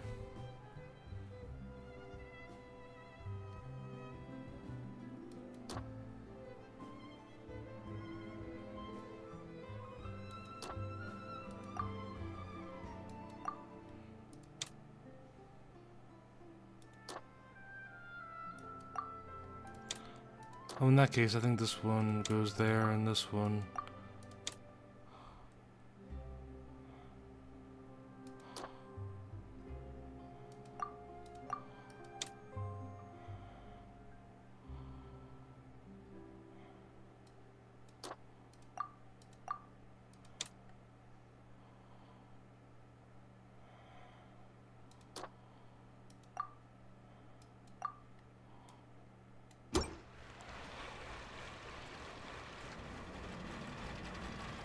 The fuck?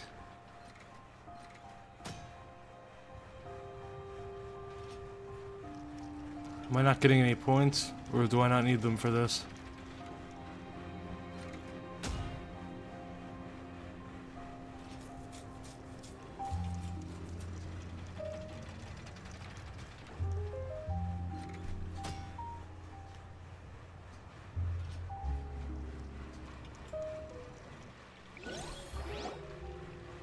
Oh, it appears that you have more skill than I thought.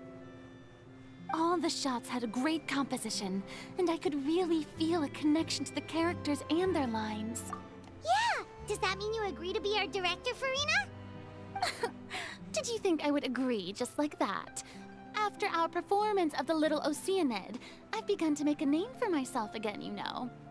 In fact, I've already had several troops approach me for the Fontinalia Film Festival. Unfortunately, the scripts were all pretty boring and didn't pique my interest. If others were to find out I agreed to work with you so easily, then, well...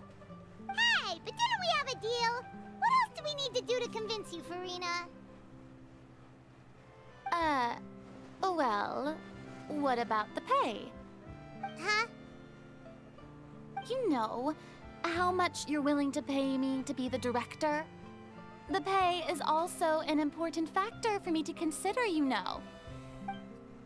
Well, I can offer you this much?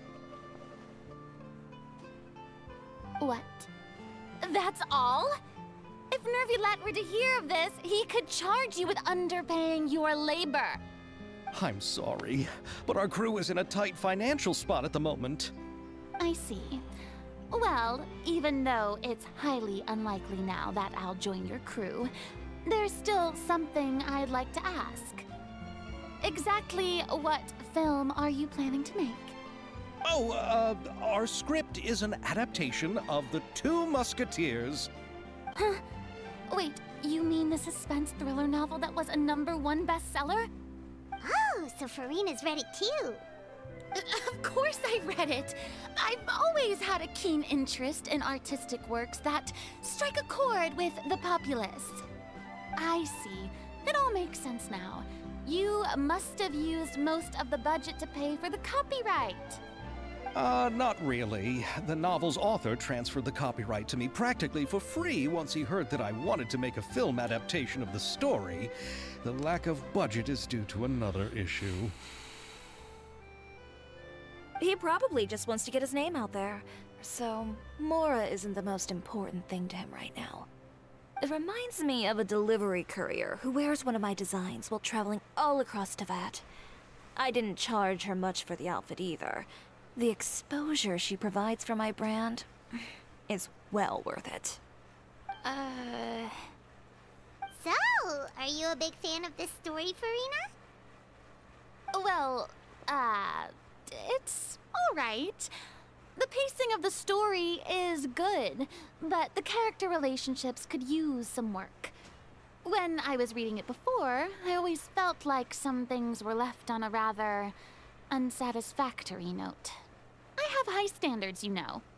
Ahem, Mr. Xavier, if, hypothetically speaking, I agree to be the director, how much freedom would I have in terms of script revisions and creative interpretation? Oh, as much freedom as you would need. I wouldn't dare doubt the tastes of Fontaine's greatest star. Good. Then I'm free to alter the script as I see fit? Absolutely, no problem. All right. It seems that your crew really can't go on without my care and direction. So, you agree? Yes, I agree. Although the pay is well below what someone of my caliber deserves, a great script calls for a great director. I mustn't let a perfectly good story be ruined due to lack of funds. If you have fine cheese and bread, you wouldn't just let it sit on the counter and get moldy just because you lack an oven, right? Oh, Hydro Archon above! I'm not dreaming, am I? Somebody pinch me. There's no more Hydro Archon, you know. And it's still a little early to celebrate. There's a lot that goes into shooting a film. Although the trickiest tasks of finalizing the script and casting the actors have already been taken care of, we'll still need to reserve filming locations. Not to say set up lighting and props. And by the way, since we'll be filming The Two Musketeers, we'll need to find an action choreographer. Ideally, a professional who has actual experience with muskets. This is where the short girl comes Yes, in. I've thought about this as well. I was hoping that you might know someone who could handle the job. Me? If this was before, I could have simply asked Florand. But it's already been some time since I last talked to her.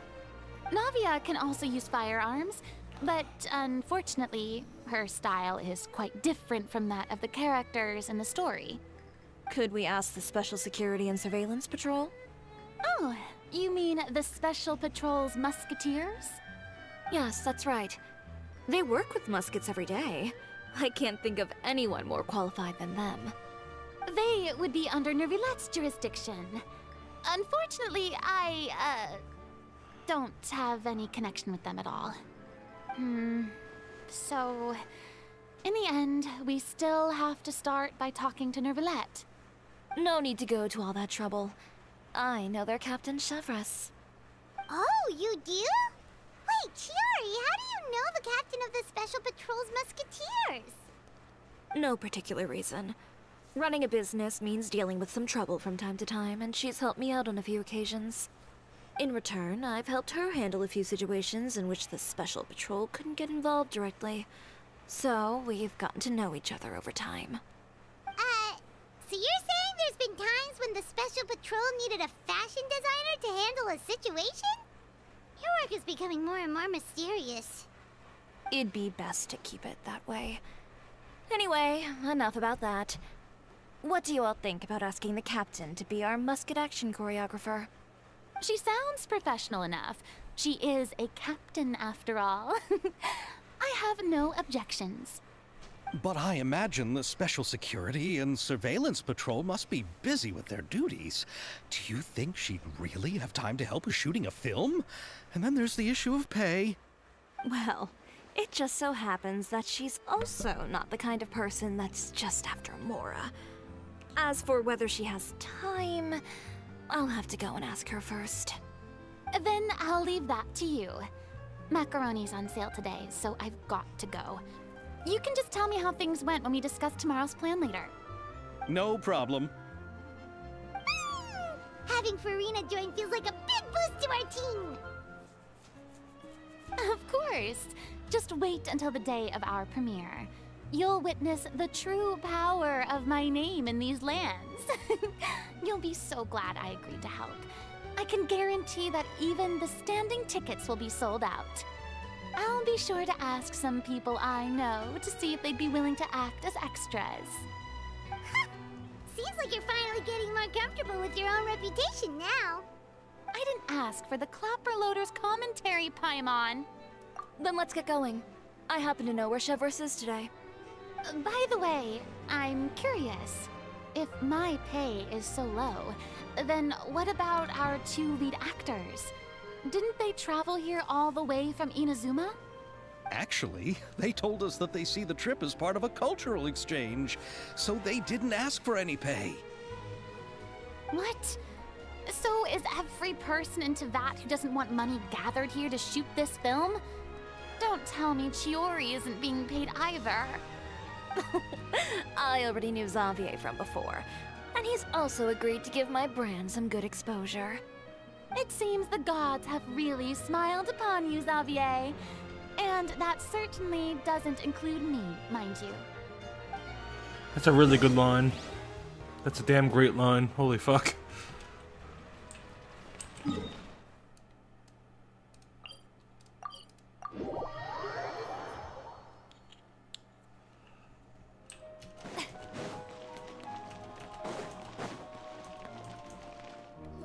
There she is. Isn't she the same place as she was earlier? All right, this is the place. But where's the captain? There's hardly anyone around here. She's over there. The one with an eye patch reading in front of the newsstand. Oh, her! Paimon could tell there was something different about her. She seems kinda intimidating. Please wait here for a moment. I'll go fetch her. She's working now, so you might not want to get in her way. Working? But isn't she just standing there and reading a novel? Just trust me. Oh, alright, let's see what happens then. Chiori sure is a mysterious person. She claims just to be a fashion designer, but she knows all these powerful people. The court of Fontaine isn't particularly tolerant of visitors from overseas, so it isn't easy for a foreigner to promote their brand here. Even more so in the competitive world of fashion. Even a local like me just trying to make a film has to face all kinds of challenges. So I can only imagine what Chiori has been through to get where she is today. I'm sure that having more connections has definitely worked in her favor. Reading on the job? Detective novel. One main character? No. Multiple. Branching storylines. I see. How's the plot coming along? One of the main characters is about to make a choice that will affect the rest of his life. I'd wager he's going to make the wrong choice. Any way to speed things up? There's something I need your help with. You know that doesn't depend on me. It all comes down to what the character chooses. Which is exactly why I'm here to help.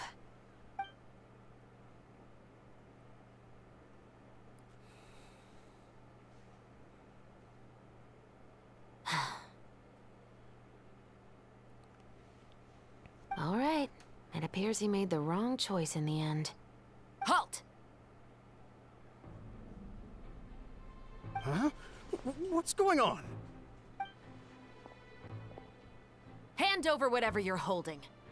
Oh, it's just a book. I didn't buy anything else. Then I'm sure you wouldn't mind letting me have a look. Excuse me, officer. I don't mind you standing around here, not purchasing anything, but I'd prefer if you didn't disturb my customers. It's bad for business, you know? Don't give me that act. You won't be able to get off so easily either. I am Chevraz, captain of Fontaine's Special Security and Surveillance Patrol. I will say this one last time. Hand over whatever you're holding at once. And before you do anything unwise, let me remind you that I'll have you on the ground before you can even think about making a run for it. All right. I'll give it to you. But please let me say something first. If there's any contraband in that book, then the shopkeeper here is the one who slipped it in. I don't have anything to do with this. Why, you trying to leave me on the hook, huh? You were the one who said you wanted it. Save it for the interrogation room. Take them away, Letelier.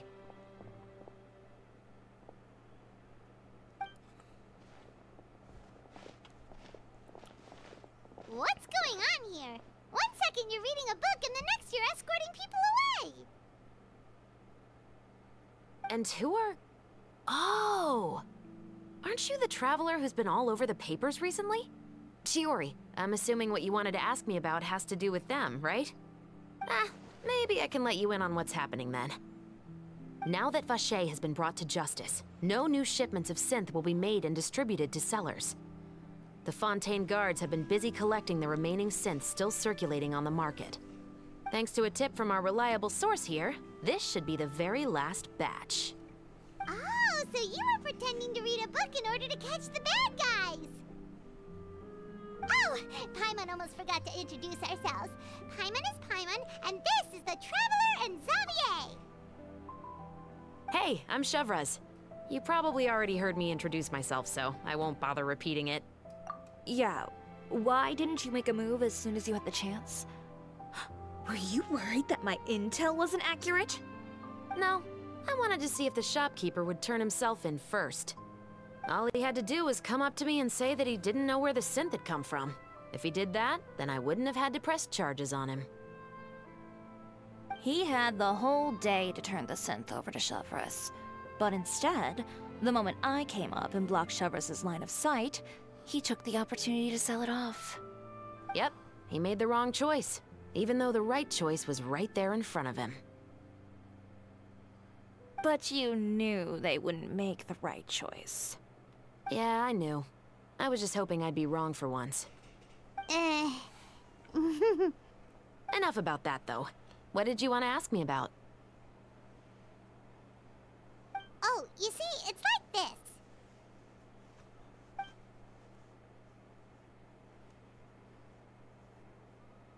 The Two Musketeers. You certainly have a good eye for a story. So what do you need me to do? Just be the action choreographer for the actors? Yes, that's right. I want to make sure we get all the details right. I want the actor's posture and understanding of firearms to be as realistic as possible. However, I'm afraid this work will require a bit of your time, since you'll have to be present whenever we're filming. Also, as for the pay... No need to say any more. I'll join. Huh? Just like that?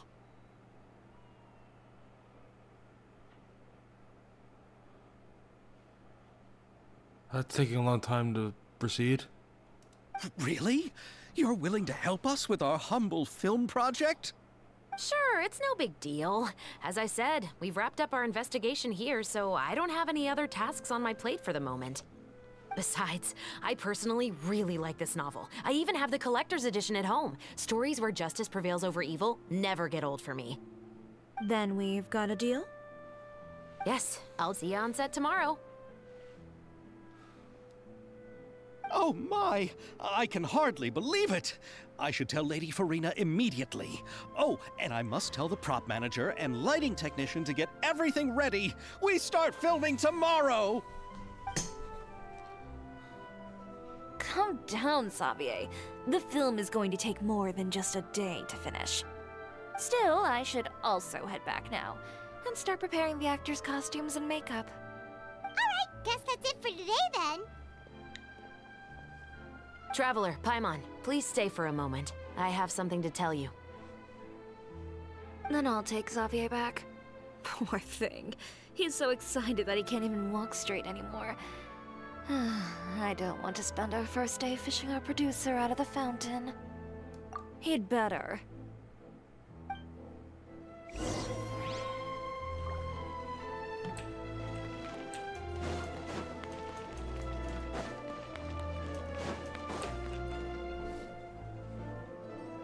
So what did you want to tell us, Chevres? Why is it dark? Suddenly. Have you read The Two Musketeers? The story is about a pair of children born into the household of a baron, and their struggle to survive together and take revenge for their mother. They were raised at the baron's estate, where their mother worked as a maid. The two were illegitimate children that the baron had with the maid, so they were never treated well by anyone. One day, upon returning home, they found their mother had been murdered and left dead on the floor. It was quite evident that the culprits were the other members of the baron's household, who never had any kind words to say to them. However, the baron was able to exert his influence and keep the whole thing under wraps. The mother's death was eventually deemed as a suicide, and there was no chance of bringing her murderers to justice. The two siblings decided to flee and someday avenge their mother. Many years later, members of the baron's family suddenly started turning up dead one after the other, all killed by gunshot. A rainbow rose was found on each of the victims' bodies, being the flower that the kid's mother liked best. The baron believed that the mother's soul had come to take vengeance on him, so he lived in fear each day. But it was actually those two siblings who had fled all those years ago. They relied on each other to survive and trained day and night, eventually becoming adept musketeers. They used all of their abilities to collect evidence and clues before executing their plan and exacting revenge on the baron. Their actions let the truth behind their mother's death be known to all. That's quite an exhilarating story. Yep, the baron got what he deserved for his evil deeds, and justice was able to prevail. It was just the kind of story I enjoy. Oh, so is that why you were so willing to join our crew, Chevres? You could say it was one of the reasons. Oh, you mean there were other reasons too? I've read the reports about you. Whether it was at the trials or when you lent your hand to resolve our nation's crisis, you've shown that you've got a strong sense of justice, as well as a great mind for deductions. Yes, you're as sharp as I expected. It seems you've experienced many similar situations before. There's been a recent murder case involving muskets. The perpetrator's methods appear to be very similar to what is described in the novel. Huh? Really? But Paimon didn't see anything about that in today's papers. The Marechaussee Phantom hasn't yet released any information to the public because the investigation is currently at a standstill. The murderer is extremely cautious. A murder involving firearms? But not that many people use those in Fontaine, right? Impossible. We perform a routine inspection of our firearms and ammo reserves every day. If one of the weapons had been fired, it would stick out like a sore thumb. Besides, I trust the members of my platoon. However... Well, that's all I can disclose about the case today. Huh? What do you mean? I hope you all can go back and get some shut-eye. You can decide tomorrow whether or not you'd like to join the investigation with me. I'm aware this might not be the ideal time to add more to your plate, but the more capable people we have, the better the chances that justice will prevail. Carrying out investigations isn't actually supposed to be our responsibility. Our job is to apprehend the perpetrators. Finding them is really up to the Marechaussee Phantom. You could say I'm taking part in the investigation out of personal interest. I don't want people to see muskets in a negative way, and also, I'm concerned about the similarity between the crimes and the story. You mean, they might be connected somehow? I suspect so. Just to make myself clear, this is not an order, nor is it a deal of any kind. It's a request, nothing more. If you two have any interest in the case after we finish filming tomorrow and are willing to assist me, then I would be most grateful. What do you think, Traveler? Yeah, you're right. Paimon's getting a little tired, too. We've really been hustling all day. You'd better head back and get some rest. It's good to keep a calm mind, especially when you're about to make an important decision. Otherwise, when the moment comes, you might end up like that shopkeeper and not even realize that the right choice is right there in front of you.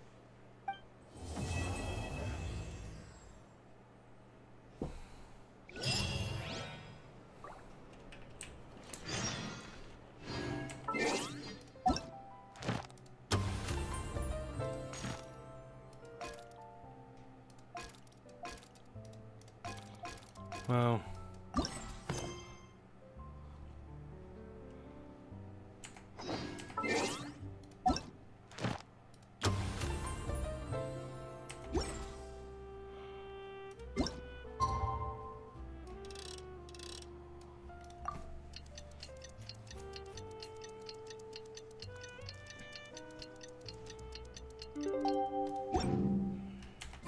It's finally time to meet up with everyone. Paimon even dreamt of making the film last night. If Paimon remembers right, we're meeting at Hotel de Boer. Let's get going! Ayaka! Yoimiya! You're already here! Good morning. Xavier said yesterday afternoon went well. Yeah, and how about you, Ayaka? What were you up to yesterday? After we split up, Ayato went to see Udex Nervillette at the Palais Mermonia. I was originally thinking of going with him, but he said he could manage it himself. He told me to go see the sights around Fontaine and to enjoy the local culture. So I rode the aqua bus with Yoimiya and visited the Opera House on Aranias Island. Yeah, you wouldn't believe what we saw there! 2 mechanical puppets that were dancing together! You've already seen them, right? Yeah, those two! Amazing, aren't they? We sat and watched for quite a while. It was mesmerizing. Like we could keep watching them forever. Oh, it was the same for us the first time we saw them, too! Afterwards, we went swimming at the beach! Well, diving, to be exact. It was the first time I ever breathed underwater! I held Ayaka's hand and we counted down together. 3, 2, 1, and then splash! We were beneath the waves.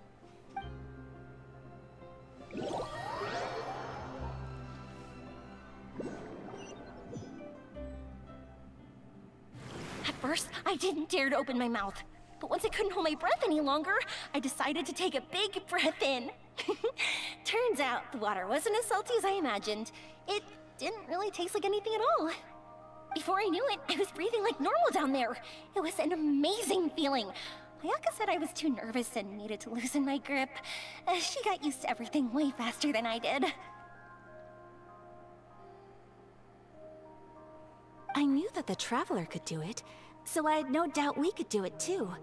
That helped me feel at ease as soon as we dove in.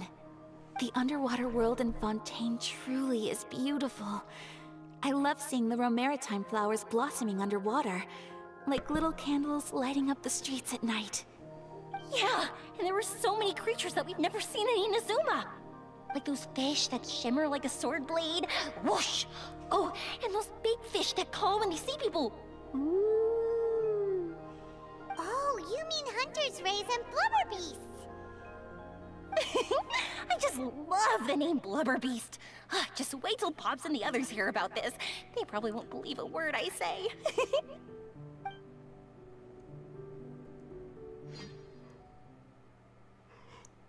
I don't think her father will hear a word she says. Yoimiya was down there for quite a while. It was dark before we finally rode the aqua bus back to the city. I figured she'd want to sleep in today. Yeah, even I was worried that I wouldn't be able to get up. I still felt like I was drifting in the waves when I went to sleep last night. But as soon as I woke up today, I remembered that we'd all be shooting a film together, and I was ready to go. Speaking of the film, where's everybody else? My brother and Xavier were speaking to the restaurant owner about using the place as a filming location. They should be here soon. As for the others, We're here. Please excuse my tardiness. I just finished the Special Patrol's 6-mile morning jog. Wait, 6 miles? I'm so tired. I heard you all chatting, so I decided to come down. I sure could use some of that endless energy everyone else has. good morning, everyone. Morning. Can someone fetch me a cup of coffee? More milk, hold the sugar. Sure, I'd be happy to do that for you. No, you can't go anywhere. Please, have a seat over here so I can get started on your makeup. Ugh, the last thing I want is coffee stains on my costumes. I can get the coffee. It's the perfect job for an assistant.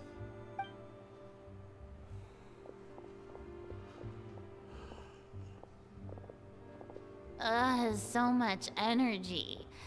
Seriously, what's her secret? Oh, Yoimiya's always like that. Cocaine. You sure look exhausted, Farina. It's because you're not used to waking up so early, huh? Of course not. I spent the whole night reading the novel from cover to cover, marking sections that either need to be omitted or adapted.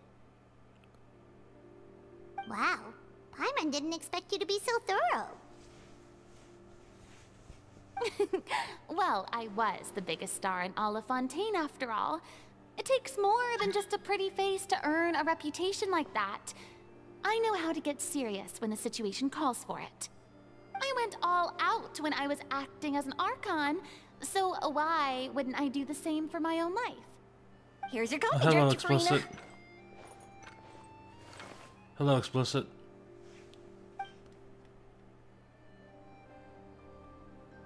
Oh, thank you. The sound of being called director and the aroma of coffee feels almost as refreshing as hearing the birds chirping in the morning. I got sick with COVID, so I'm really late to this, so I'm trying to get it done last minute. I've already got the weapon though, so that's the most important thing, I suppose.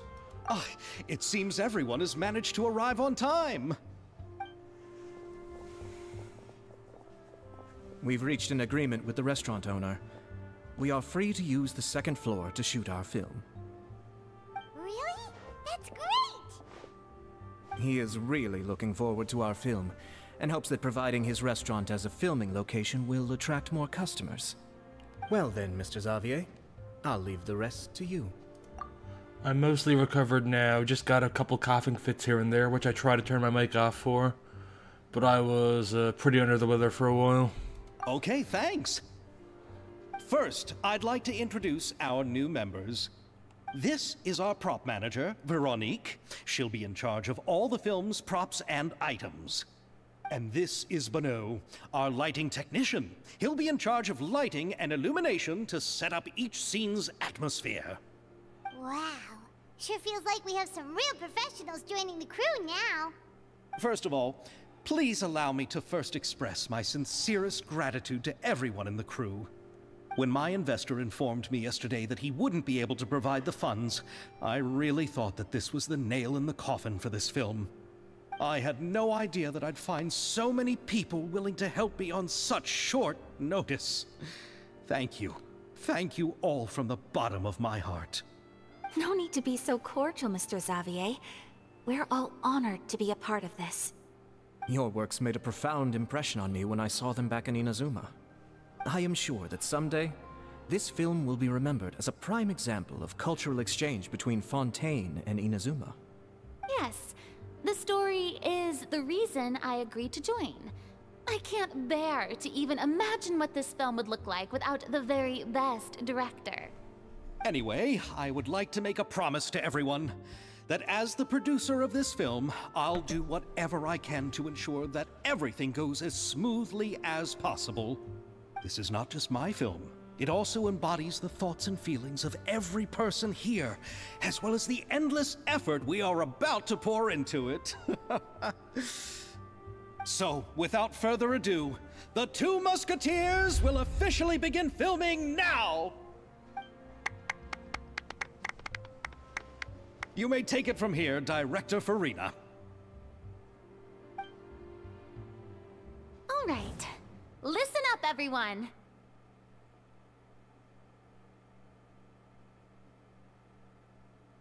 The first scene takes place when the two young musketeers are living at the Baron's home, still unaware of all that is about to happen to them.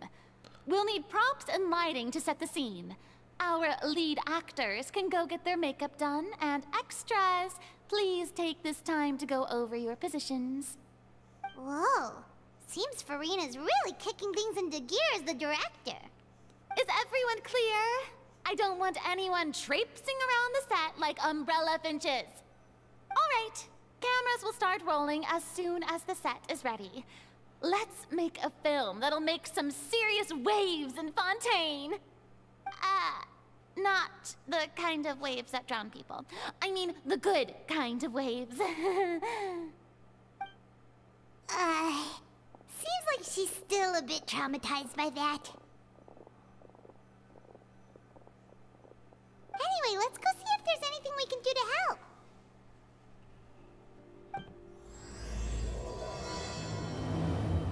Woohoo.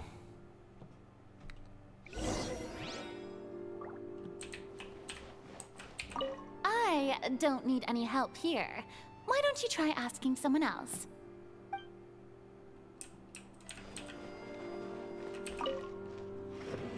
How about here? A little more to the left. You got it. Hey, Yoimiya, do you need a hand? No, I'm fine. You know, doing the lighting is kind of like designing a fireworks show. It's interesting to imagine what kind of atmosphere the lights will create. I heard that the Traveler will be operating the camera and Paimon will be the clapper loader, right? Those roles are just perfect for the two of you. Really? Is that because it'll be easy for Paimon to hold the clapperboard while flying? Well, sure, there's that, but that's not exactly what I meant. I just think that after all your journeys together, you two must have developed a super close bond and just naturally know how to work with each other. If I'm not mistaken, the director will want the cameras rolling as soon as the clapperboard goes clack. Oh, I see. It's amazing to see the magic behind filmmaking. Yoimiya, we need lights over there, too. Oh, on it! I've got to get back to work. Chat with you later. Oh, it's exciting to see so many people working together to bring the film to life.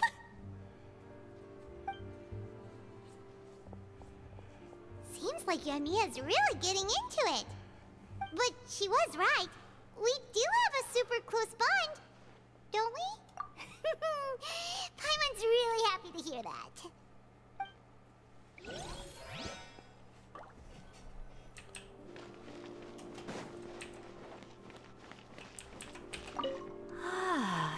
So this is what a musket looks like.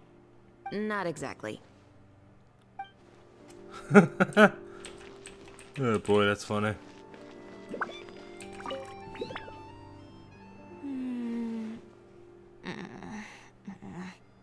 Ayaka has mentioned you to me before. She said that you two were great friends when you were kids. No talking. I'm thinking about how to do your eyeshadow. Ah, yes. To help me really look the part. To achieve a more young and naive look for this scene. Are you saying the wrinkles around my eyes are too deep?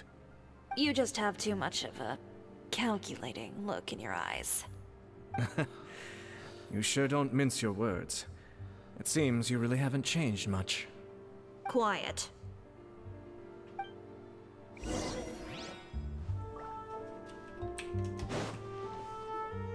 So, this is a real musket? No, it's just a prop weapon. Not bad. Have you seen a real musket before? Only in books and newspapers. I made this one based on the relative shape and proportions I saw in reference images. When we're filming, some special gunpowder will be applied around the muzzle, which will help create the flash and smoke effects of a real gun being fired. Which means it'll be up to the actors to portray the recoil. That's right. The sound effects for gunshots will also be added in post-production. Thank you, Veronique. I think I know where to start now. However, the musket's gears and firing pin could still use some work. Adding some wear on the metallic components will make them appear more realistic.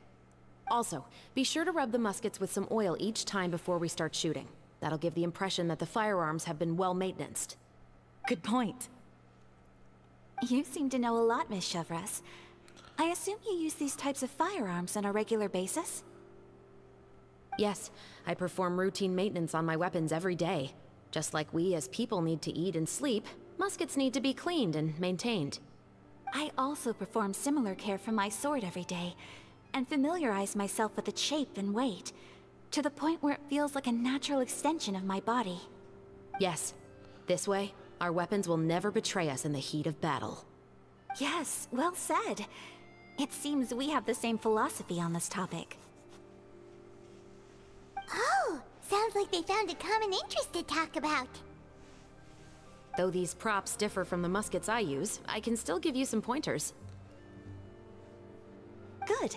I look forward to your instruction. First and foremost, never point the weapon at anyone, regardless of whether it's a real or prop weapon, or whether you're holding it or it's on the table. This holds for any time when you're not actively engaging an enemy. Okay, understood. When aiming the musket, extend your arm so that it's level with your shoulder, and use your eye to look down the weapon's sights. Like this? Not bad. Now, try saying your lines. This is the end of the road for you. Good. Now turn your body a little. That way, you'll give your enemy less of a target to work with. And relax your shoulders. Here, allow me to demonstrate. This is the end of the road for you. Huh. Excuse me, Miss Chiori. Director Farina, there's something I wish to discuss with you. Oh? What is it? Like this? Yes, much better. What do you think? I do see your point. But are you sure you wish to do this? I believe it would be most fitting. Well, if you insist. All right, I understand.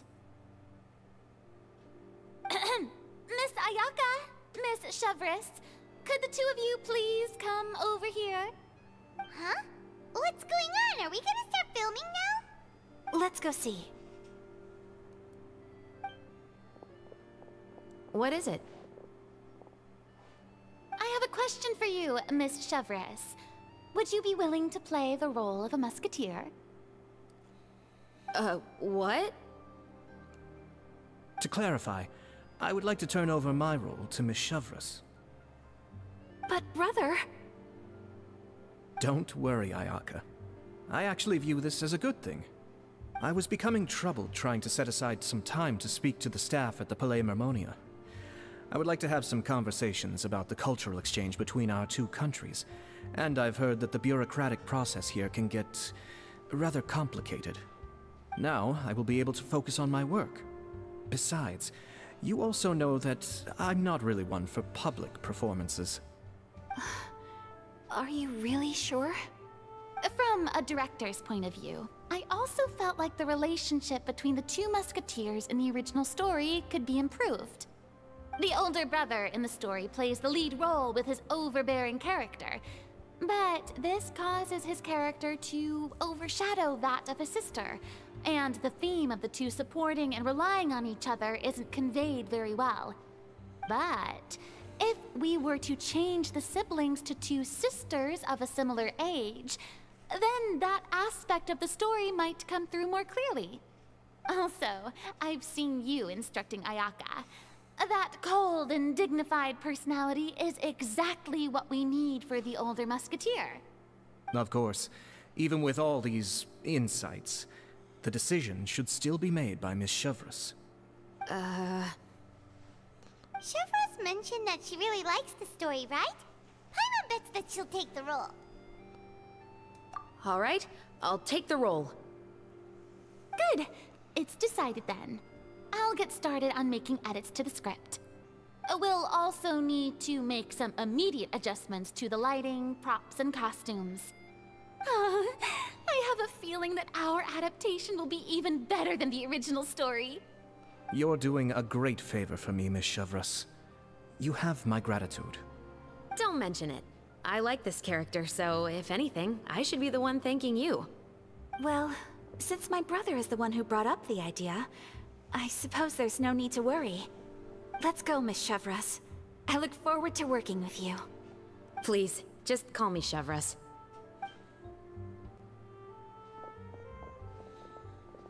Seems like you're really going out of your way to solve the problem I was having with your makeup. Surely you jest, Chiori. I assure you that I was mostly motivated by a desire to spend more time on formal business.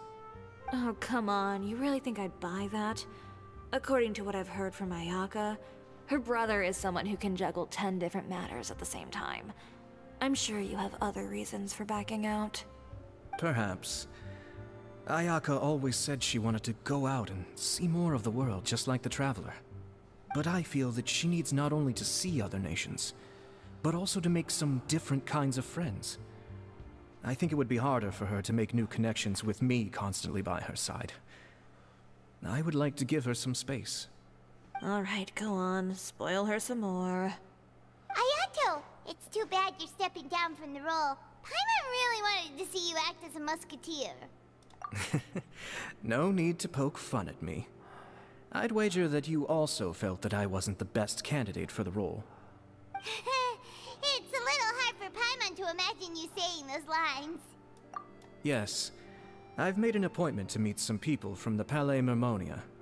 Now, I will have some more time to prepare. Traveler, get the camera ready. Paimon, get the clapperboard. Actors, to your positions. We're about to start shooting the first scene. Go on now. And please take good care of Ayaka. Yep, don't worry. Thank you. I look forward to seeing the film when it's finished. All right. Now that we're all here, let me help set the scene for everyone. The first scene takes place when our two main characters are still living at the Baron's estate. They've been ostracized and verbally abused by others in the household, but they still have no idea why. We want to capture how naive and innocent they are, despite their pain. Chevreuse will be playing the role of the older sister, Tulip, and Ayaka will be the younger sister, Iris. Be sure to get close-ups of the main characters at the right moment. Silence on the set! Lights, camera, action! Let's go! Tulip, Mother's been out for quite a while now. Perhaps she went to pick some flowers on the way home. You know how she loves flowers. Iris, Tulip, I'm home! Mother! You were out for so long, we were beginning to worry about you. Oh, I'm sorry, but I'm back now, safe and sound. Here, I brought your favorite treat, apple turnovers. Mother, What are those bruises on your hand? Huh? What bruises? Oh, I must have bumped into something while I was working yesterday. But I didn't notice them this morning. Then perhaps they're from when I accidentally tripped when I was out just now. By the way, did you have fun playing at home? What's the matter, Iris? Well, we've realized that no one really wants to play with us. They even took Iris's doll and spat at us. And they even called us names. They said we were... Shh. It's all right. Don't worry. Girls, listen, it doesn't matter what anyone says. Don't listen to them. No one can define you with such words. You both have wonderful lives ahead of you. Just like your names. You will both blossom like beautiful flowers. Maybe your time to blossom hasn't quite come yet, but one day, you two will bloom more beautifully than anything else. Don't let the soil you're in now ruin your future beauty. Understand? My dear daughters. And cut! Not bad. The actors' emotions were all on point. Let's keep that take. Also, if our clapper loader could avoid shouting at the start of the scene next time... Oh, got it. Great. I was a little worried that my nerves would get the better of me. What about you, Chevros? I felt fine. The lines weren't too difficult at all. Seems like Farina must have adapted the role nicely. You two were great. I couldn't tell it was your first time acting in a film. You should have more confidence. Thank you for your encouragement. Positions, everyone! We'll move on to the next scene after we try a few more camera angles.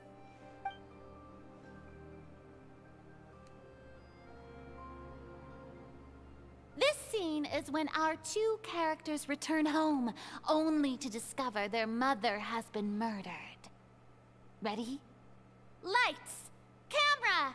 Action! Mother, we're back! Mother?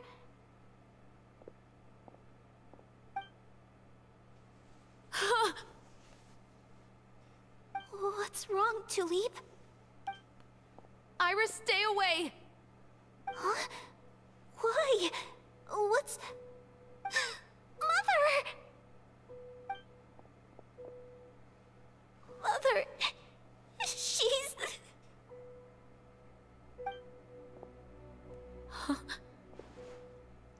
There's poison in this cup.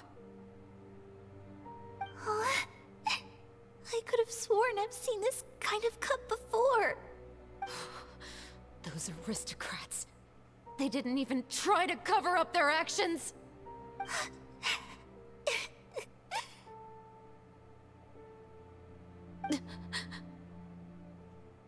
Iris, we need to leave this place. Leave? But now that Mother is gone, where can we even go? Anywhere. All I know is that we can't stay in this house. But... are we just going to let them get away with this? We'll have our revenge, I promise you. Just not right now.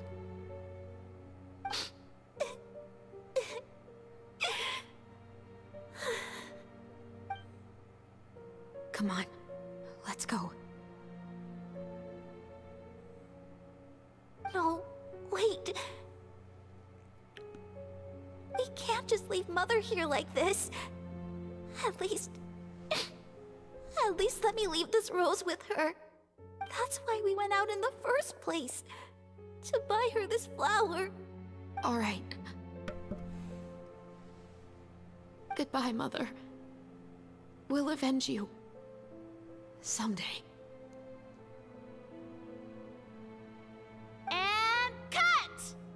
Beautiful! Great performance! Oh my, you're so amazing, Ayaka! Were those real tears I saw? How did you do it? I was surprised too. Thank you for the kind compliments. Actually, as soon as Director Farina said action, I told myself not to think about anything. I just felt the weight of the moment and became the character. It's quite similar to practicing the art of the sword. You clear your mind and focus only on what's happening in front of you. Ayaka's performance was amazing. Have I discovered an acting prodigy? Pipe down, everyone! We need to move on to the next scene!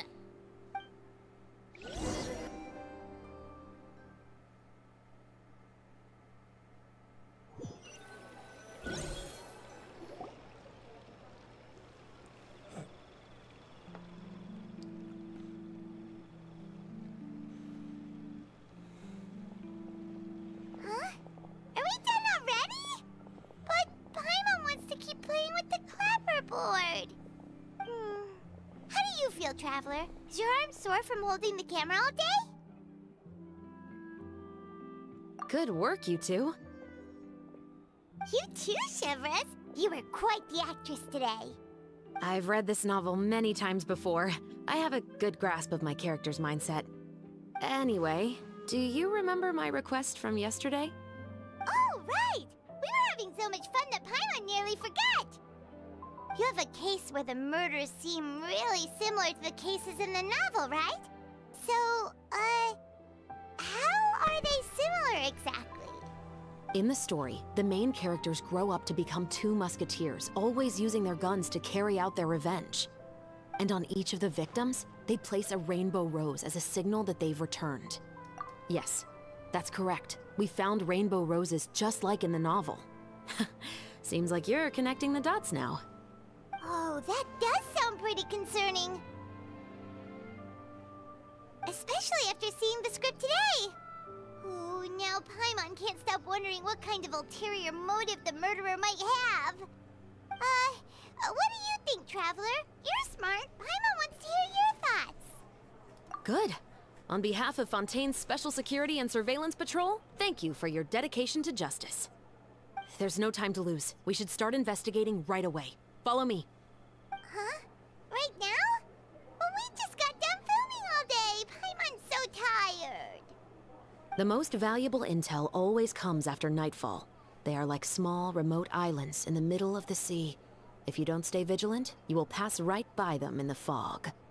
That's how one of my favorite books always puts it, at least. So, where are we going right now? Let's start by checking out some workshops that sell mechanical components. If the culprit is making their own weapons, it's very likely that they'll visit those sort of places.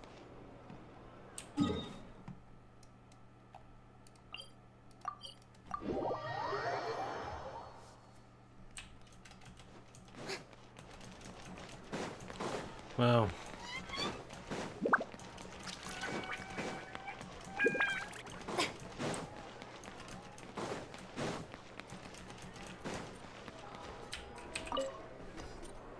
Welcome to LeChaux's Clockwork Workshop. How can I help you?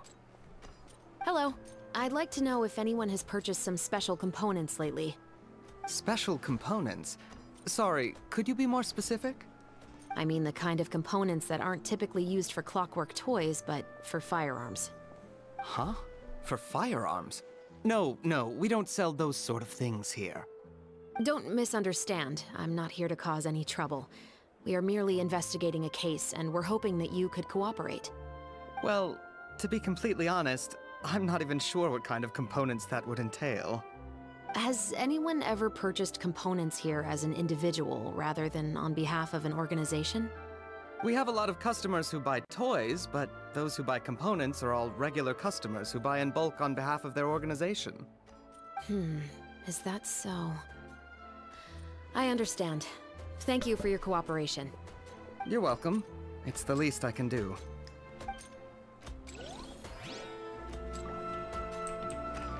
Oh my god, why?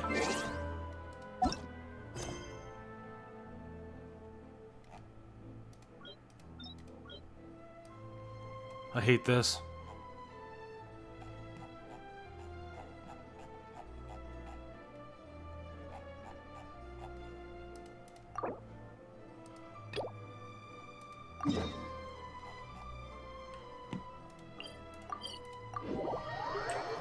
I hate this.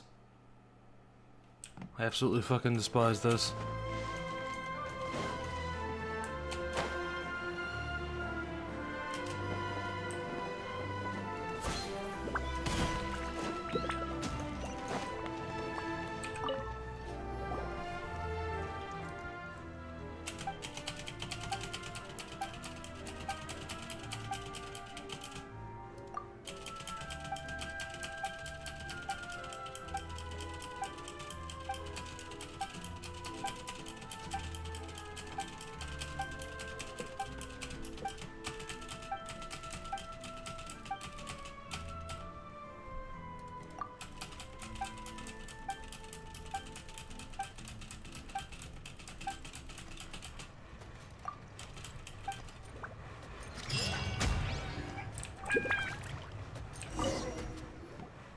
Oh, hey, Chevris.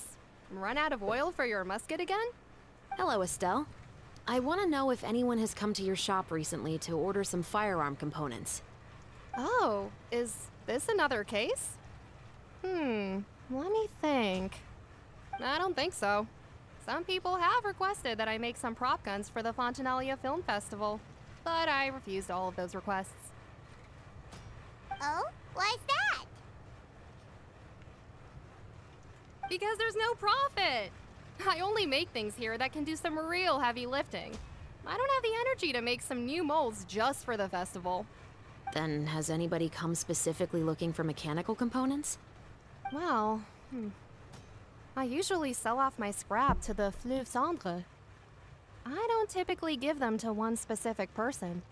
I understand. Thanks for your cooperation. Don't mention it.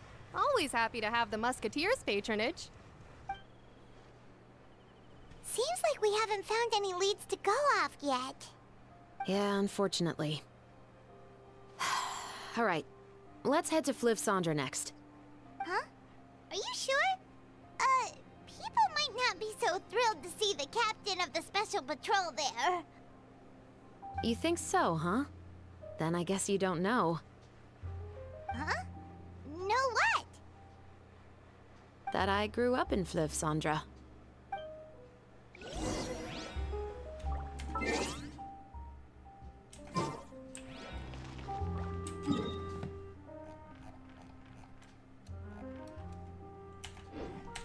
Oh my god, is it not showing up?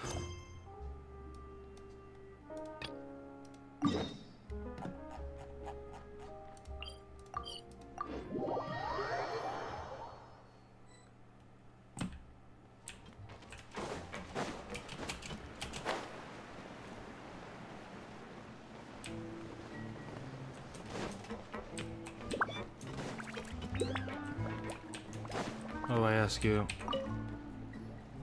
It's been a while, Tetro. Please, just get on with your request. I want to know if you've heard anybody talking about muskets lately. Information isn't free, you know. I've heard that bandits have been extremely active in the countryside recently, and they've been affecting the delivery of goods to Poisson. I can allocate some more manpower to help out with that problem. What do you say? You're still as helpful as ever. One of our men got drunk at dinner about a month ago and lost his gun. 3 days later, it turned up in the corner here. What's weird about that? He just forgot where he put it, right? This is Fleuve Cendre, my friend. Anything of value left in the tavern won't ever make it to the next day. But that gun turned out to be an exception. It didn't get any new wear and tear on it, and didn't even appear to have been fired. We were quite mystified as to what could have happened. I suspect it came back because the weapon was already known to the guards. You mean, a criminal was afraid the Marechaussee Phantom would use the shot marks to track them down? Maybe. But if that's the case, the culprit really took great care to avoid getting caught. I didn't say anything about a criminal. In Fleuve Cendre, knowing who was killed is as easy as knowing what clothes you're wearing today. It's the guy living in the east side, isn't it? I've never liked him. Every time he's here, he just orders a drink and sits there with a nasty look in his eyes.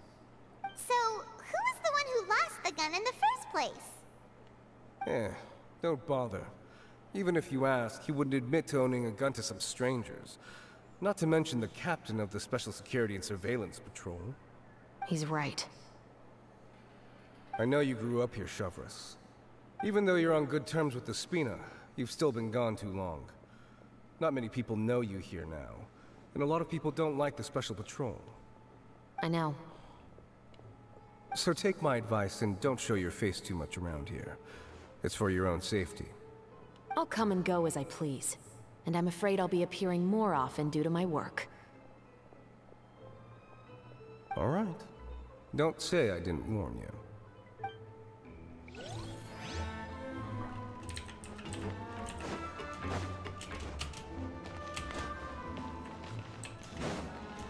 Up there.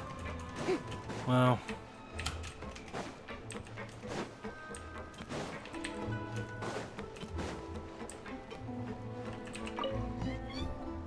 Hello. I'd like to ask some questions. I don't know anything. Don't worry, I'm not here to arrest anybody. You say that now. It's the truth. Here, take this as my guarantee. Wait, did Paimon just see what she thinks she saw? Is the captain of the Special Patrol bribing a citizen? Seems you're different from the other guards. What do you want to know? Have you heard anything related to muskets in Fleuve Cendre lately? Anything at all? Muskets, huh? All I know is that about 2 weeks ago, we started hearing some loud noises at night. So loud that it's been waking me up. Were they gunshots? Possibly. It's hard to tell around here. Someone's house collapsing, a pipe exploding somewhere, it's all the same. But the noises I'm talking about definitely happened after I fell asleep. Do you know where the noises were coming from? I don't remember clearly. Is it that you don't remember, or that you need to think about it some more? You tell me. Then please, think about it some more. She's giving her even more Mora! The noises came from the end of the Southern Waterway. I came out and had a look for myself when I wasn't sleeping well, but I didn't dare get too close. That's all I know. All right, I'll take your word for it. Thanks for the pâte de fruits.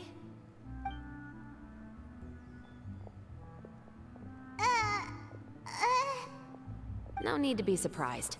I grew up here, remember? I know how to get people around here to talk. Seems you catch on pretty quick. Now then, let's keep going.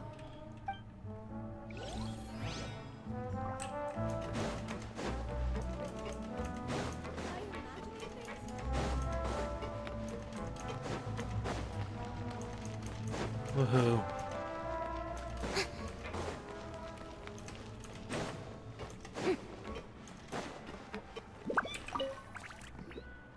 What's all this? Some broken planks and barrels, as well as some liquor bottles? Yes, but have a closer look, Paimon.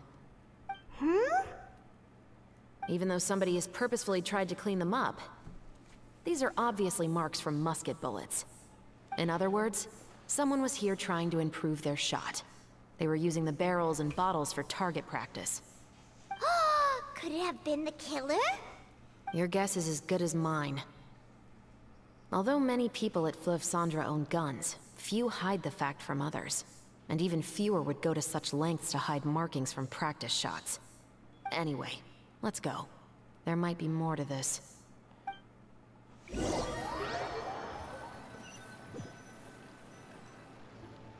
Seems like that's all we'll be able to uncover for today. Paimon feels like we managed to learn a lot more here than up on the surface. Yes. Assuming that everything we found is indeed connected to our suspect, then their timeline was probably something like this. A month ago, our suspect found a gun and took it home to disassemble it. Once he'd figured out its mechanics, he brought it back. In the following weeks, he used some parts to create his own makeshift musket, and took it to the Fleuve Cendre for target practice. Then, a few days ago, he found his target and carried out the murder. Once the deed was done, he left a rainbow rose on the body, just like the scene in the novel. That all makes sense to Paimon, but we're still no closer to figuring out the killer's identity. The deceased was a resident of Fleuve Cendre.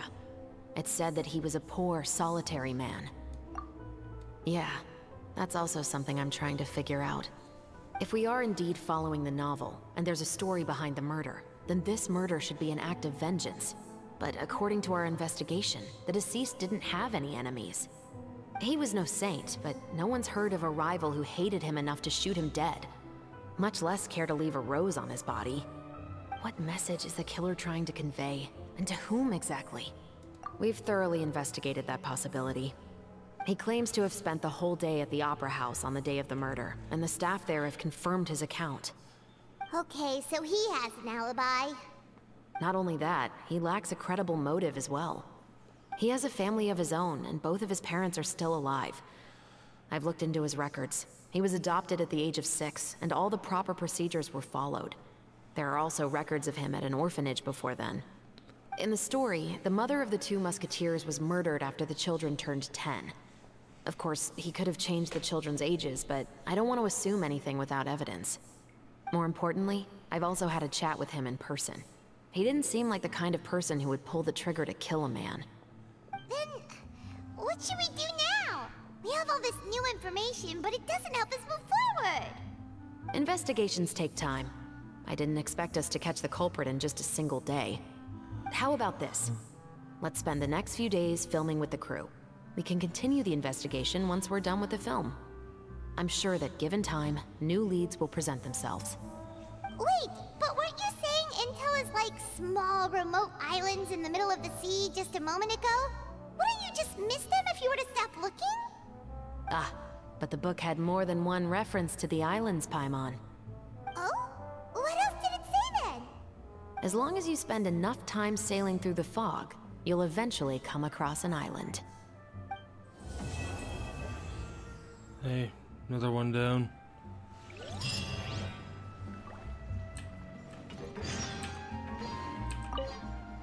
What? Never thought that the captain of the security and surveillance patrol could come from the Fleuve Cendre? Honestly, I'm pretty shocked too. There used to be a time when I thought I would never be able to join the guards.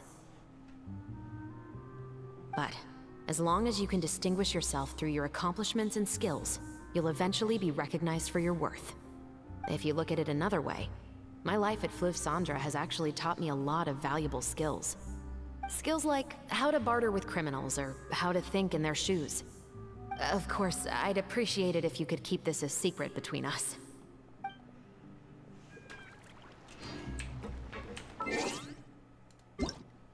Hey.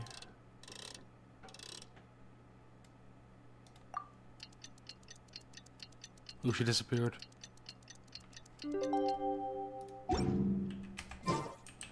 It's filming time again!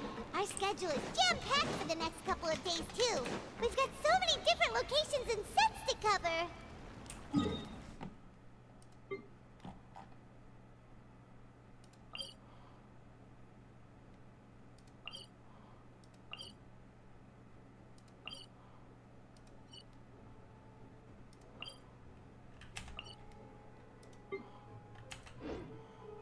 Where is that?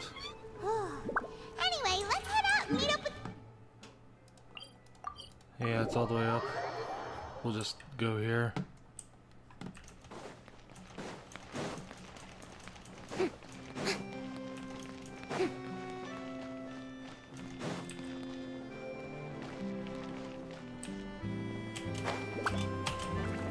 We wasn't that far up. That'd be up there again. Oh boy.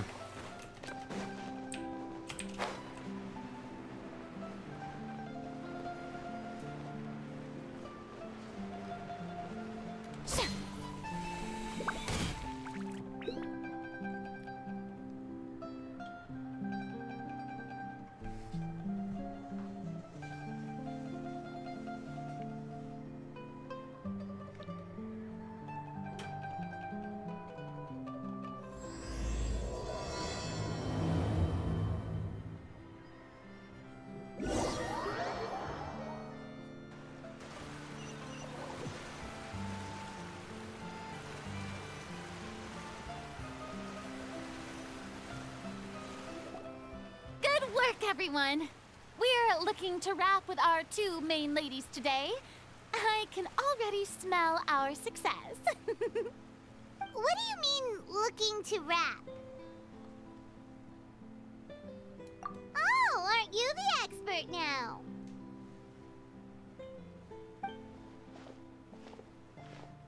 This upcoming scene is the two musketeers' final confrontation with the Baron. There will be quite a bit of action, but no choreography beyond what we've already rehearsed. Anyway, get ready. Lights, camera, action! The view is beautiful tonight. It reminds me of that fateful night 10 years ago. And now that I've said it, I can even make out the faint fragrance of herbal tea in the air. Enough, villain! It's time that you pay for the death of our mother! My dear Iris, have you forgotten your manners? How can you speak like this to your own father?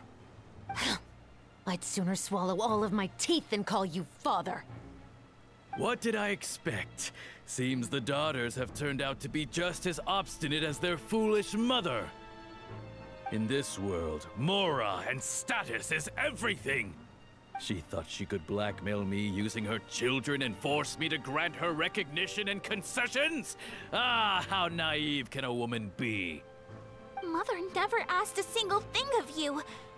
All she wished was for us to live a peaceful life, just like the others. It was you who personally brewed the poison of prejudice and sent Mother to her death. Compared to that deadly poison, the 2 bullets that will soon pierce through your heart will be like sweet mercy. And that's exactly why I said you're just as naive as her. Did you really think 2 muskets would be enough to defeat me? So let's see. What is stronger?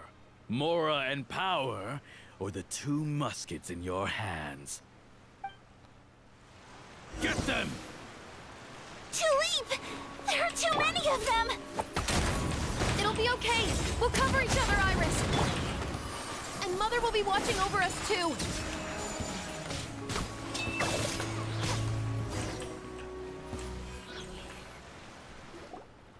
You've lost.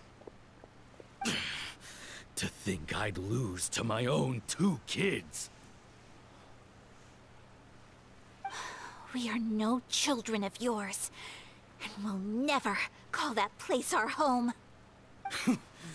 Then tell me, what did you do all this for? You lost your mother, and will soon kill your father as well. What will you gain in the end, other than sentences for your crimes? We will gain our long-awaited justice.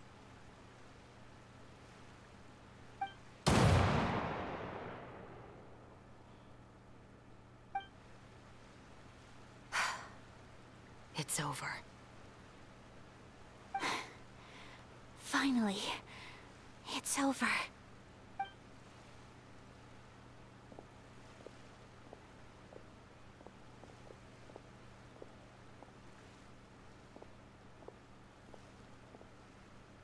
So, where will you go now, Tulip?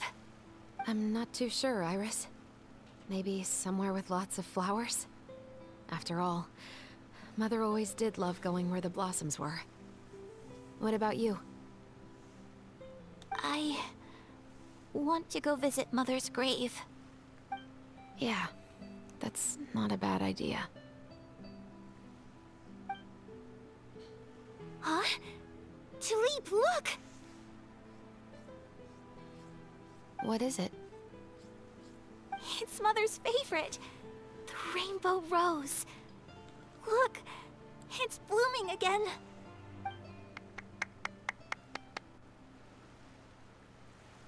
Excellent! That was beyond mesmerizing. Even I didn't expect the scene to go so well. And we got it in a single take. All right, everyone. We've got a wrap for Tulip and Iris. Congratulations, Ayaka and Chevrolet! Thank you. I didn't expect our parts to wrap so quickly. I wish I could savor the experience for just a bit longer. I'm Paimon totally understands. Paimon's not ready to say goodbye to the clapperboard either. Filming has really been a lot of fun. You were great too, Chevres. The way you said, long-awaited justice. It gave Paimon chills. That is indeed my favorite line in the whole book. I still remember trying to act it out in my room the first few times I read it. Whoa, Paimon would have never guessed you're that type.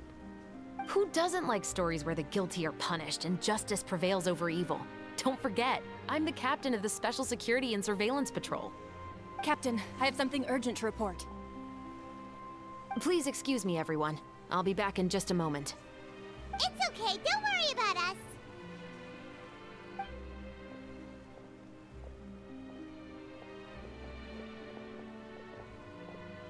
Oh? Was she whisked away by work already? I was just about to tell her how great she did. It seemed like some urgent official business. Then perhaps we should thank the stars that we were able to wrap both of your parts so quickly today. Switching around the filming schedule would have been a real pain. Anyway, I actually came over to let everyone know that we're all done for today. You can go home and get some rest. And one last thing, Miss Ayaka. Your acting skills today were immaculate as always. Are you sure you won't consider taking up full-time acting? See, I just happen to know this great troupe that's still looking for a lead actress. Thank you for your kind words, Director Farina. Unfortunately, there are still many matters that I have to take care of back home at the Yashiro Commission. I cannot remain in Fontaine to pursue an acting career. Nevertheless, I will make sure to treasure this incredible opportunity in my heart. Oh, that's a shame. But I understand. Just let me know if you ever change your mind. I believe it's also about time for me to take my leave. But hopefully I'll see you on set over the next few days. Even though my part's wrapped, I'd still like to swing by and help out the crew.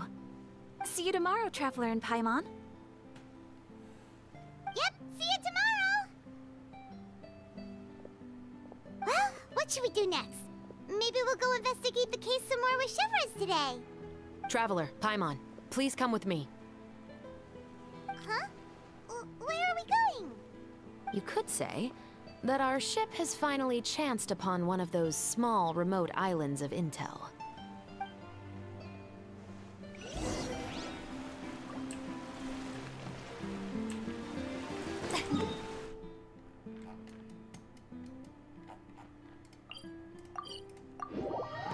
Love it when it's right next to oh my god. I always like it when it's next to a teleporter.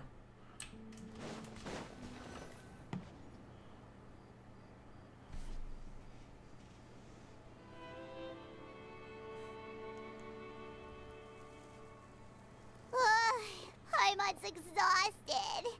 Paimon definitely didn't expect having to float this far after a full day of filming. So, Chevres, why did you take us here? Affirmative. It wasn't anything conclusive, but it should show us a clear way forward. Have you ever heard of someone by the name of Emily? Oh, you mean that famous perfumer? She's a good friend of mine. She's lent me her aid several times in the past to resolve some difficult cases. After I discovered the rainbow rose at the scene of the murder, I sent it to her. After all, she's probably the foremost expert on flowers and scents in all of Fontaine. And then? There was nothing remarkable about the flower or the trace amounts of soil left on it. But according to Emily, the rainbow rose left by the killer was derived from a very rare cultivar. Huh. Paimon didn't know that there were different varieties of rainbow rose. Paimon just thought they grew everywhere in the wild. Flowers that are deliberately cultivated will always show some different features from those that bloom in the wild.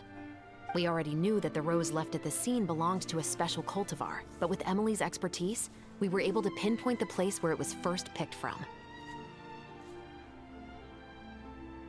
Oh, Paimon gets it now.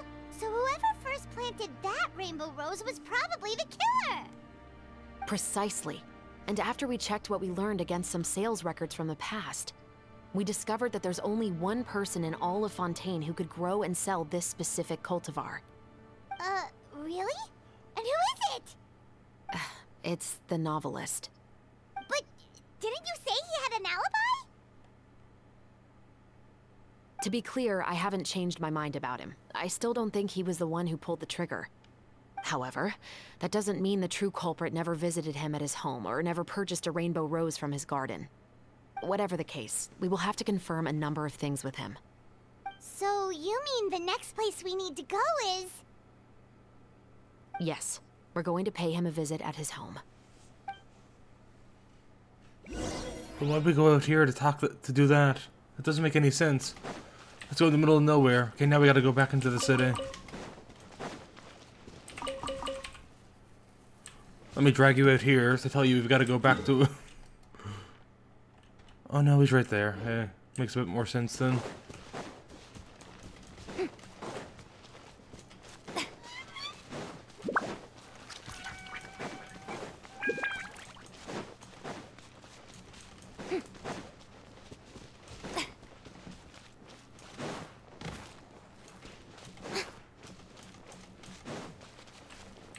Oh wait, what? It's up? It looked like it was down.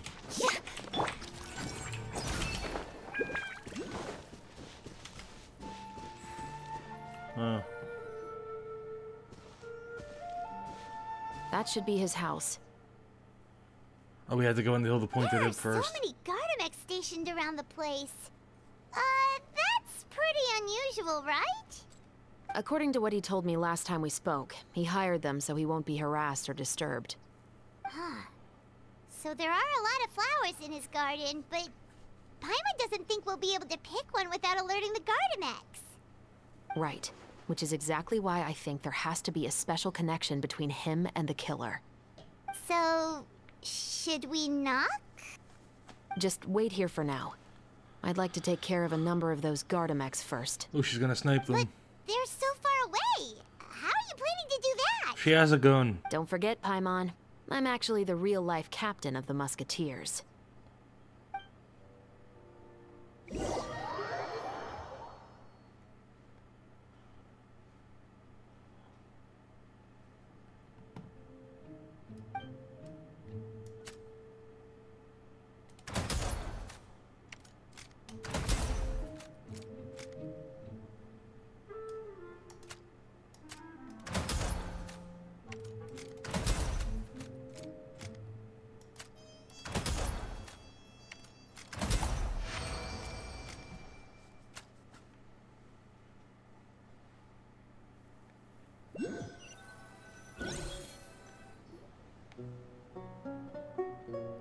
All clear.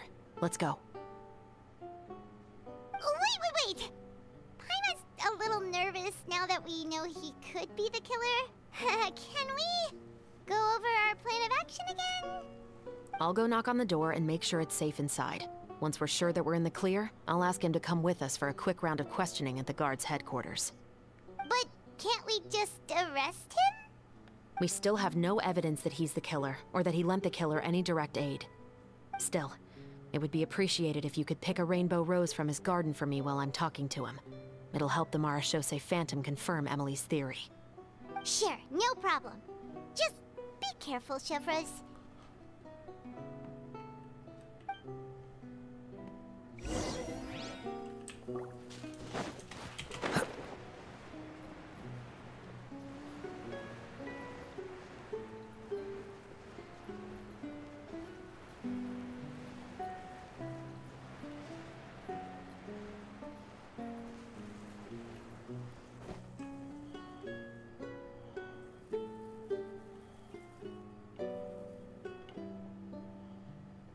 Excuse me, Mr. Baptiste, are you home? Who could it be at this hour? Oh, it's you, Officer Chevreuse. Would you mind accompanying me to the guard's headquarters, Mr. Baptiste? We would like to ask you some questions about a case. Oh, is it still regarding the murder case from before? I cannot confirm or deny that at this time. So it is then. Listen, I need you to come with me, Mr. Baptiste. Miss Chevreuse, I'll save you the trouble. Oh, and you two over there? There's no need for you to pick my flowers either. It's not time for them to bloom yet. Oh! Okay.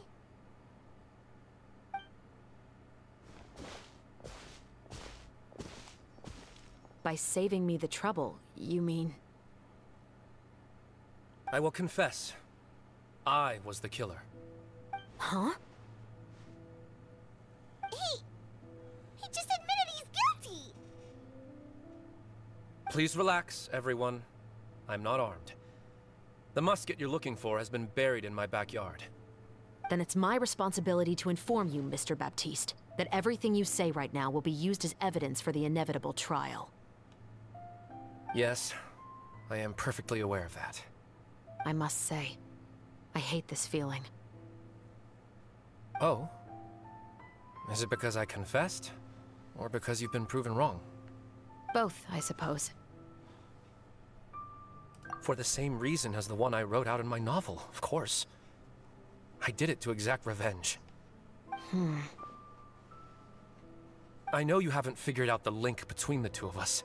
Had you done so, I'd have been taken away to the headquarters a long time ago. But that won't stop me from always remembering his grotesque face. After all, he was the one who killed my mother. Your mother is still healthy and well. You know, I was adopted as a child. I was referring to my birth mother. That was never recorded in the orphanage's records.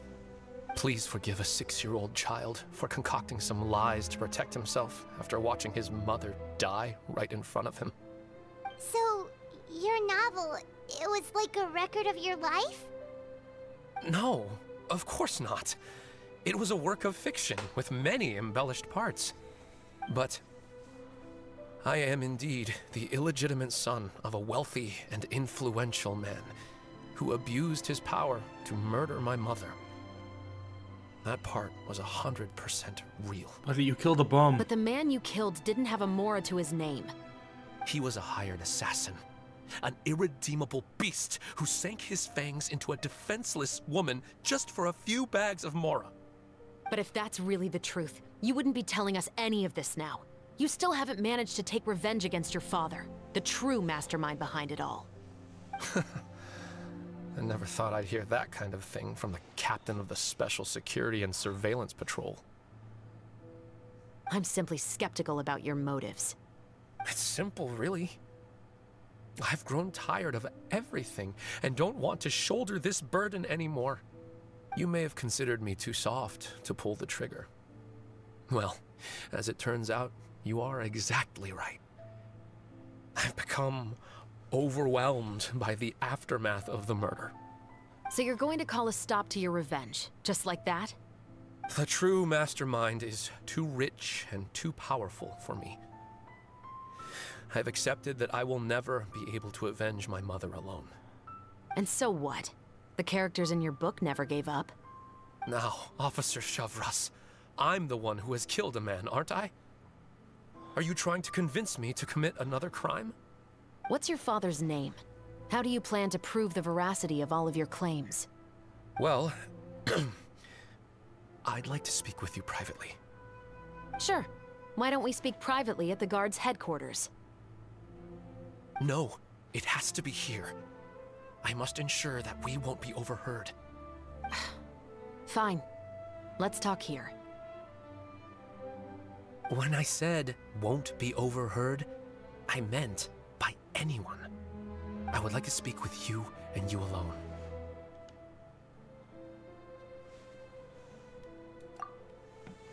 Thanks. I appreciate it. Please stay safe, Shavras.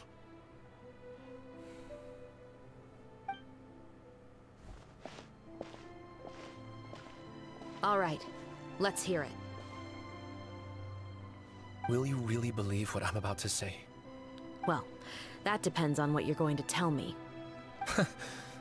Fair enough. Fair enough. Then listen closely.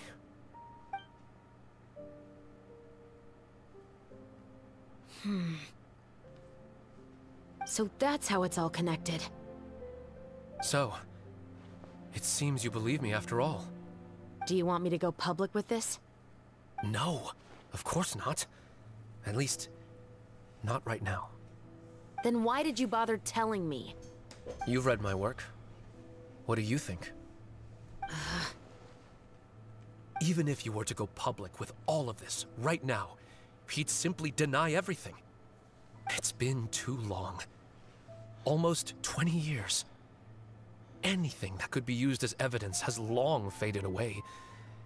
Even if there might have been a solitary island of truth once upon a time, it has long sunk beneath the waves by now. Justice will never find him. Not if you don't try. I know that as the captain of the Special Security and Surveillance Patrol, you will always stand on the side of justice. But do you really think a cushy life in prison really constitutes justice for him? I bet he could lead an extremely comfortable life in the fortress of Meripede. What are you trying to say? I've been observing you from a distance. Your portrayal of the musketeer was exquisite. Pull the trigger of justice against him. Let the villain get what he deserves. You want me to let you go so you may complete your revenge? No, Officer Chavras. I know that would be impossible. No. What I'd like is for you to perform the deed on my behalf. Oh, Shivra sure is taking her time. What could they be talking about anyway? Oh, Paimon's worried. What if he decided to attack her? Oh, you do have a point. Still, do you have any idea who the rich person might be? And why the novelist doesn't want us to hear what he's saying to Chevres? Sorry to keep you waiting, you two. Hey, how did your talk go? I've already sent someone to escort Baptiste back to the headquarters for questioning. He wasn't lying about the musket. It was indeed buried in his backyard. But what about the name? Did he tell you the name of the rich guy? Yes, he did. But for now, I have to return to the Special Patrol. There are still a few loose ends I need to tie up.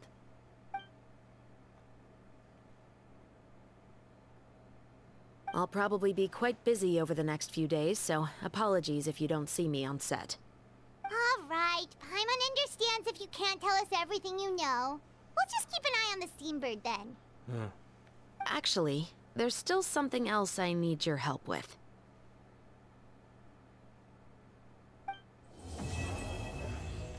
Okay, so we're on the last part now.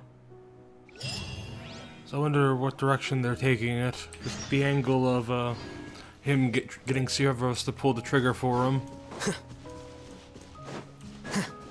Then, I guess, presume pleading guilty to both murders. Basically, Cerberus pulls the trigger, he takes the fall. I doubt Cerberus is gonna do that. But I wonder how they're gonna... what they're gonna do with it.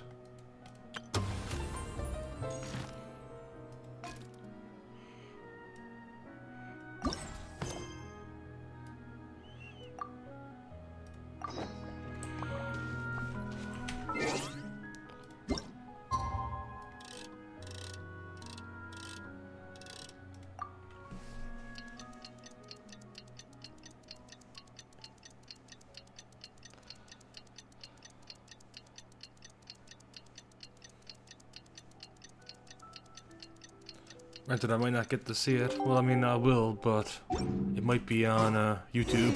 We haven't seen Chevra since that night at Baptiste's place. Well, guess there's no point in worrying about it now. Let's go join up with the others.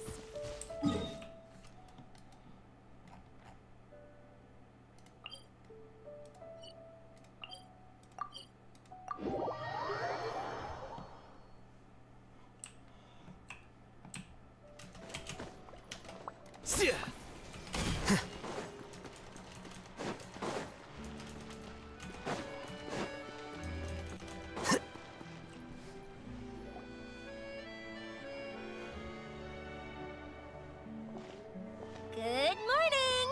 Hayaka and I were just talking about you. Is Chevres still not joining us today?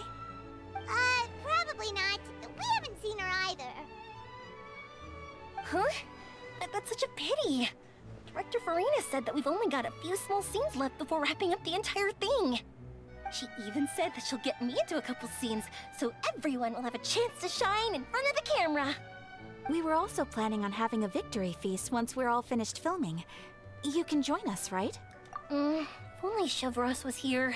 I still haven't taken a photo with her. I'm afraid that can't be helped. Those special patrol folks are like phantoms when they've got a case on their hands. But to be honest, I'm even more concerned by what I read in the Steambird earlier this morning. It said that the killer in the murder case was none other than the author of the Two Musketeers. Oh yeah, I heard about that too. He came forward and confessed his crimes, but gave no explanation as to why he pulled the trigger. We didn't know about this case at all when we joined the film. Is it going to affect the reception of our work? From a pure publicity standpoint, this will draw a lot more attention to our film. I have to say, though, that no director can be perfectly comfortable with garnering attention through means other than artistic skill. To be fair, I feel like that ship sailed the moment you allowed yourself to be named as the director on our posters. It's not my fault that I'm super popular. What was that saying again? My popularity has, Sunk to an all-time low? spread to the four corners of Teyvat.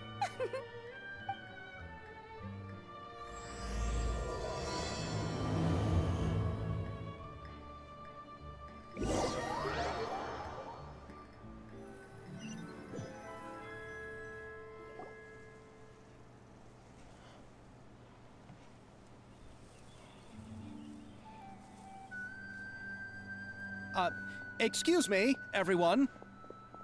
Xavier! Feels like it's been ages since we last saw you. I've been talking non-stop with the Film Association, and I'm absolutely swamped trying to coordinate the film's marketing.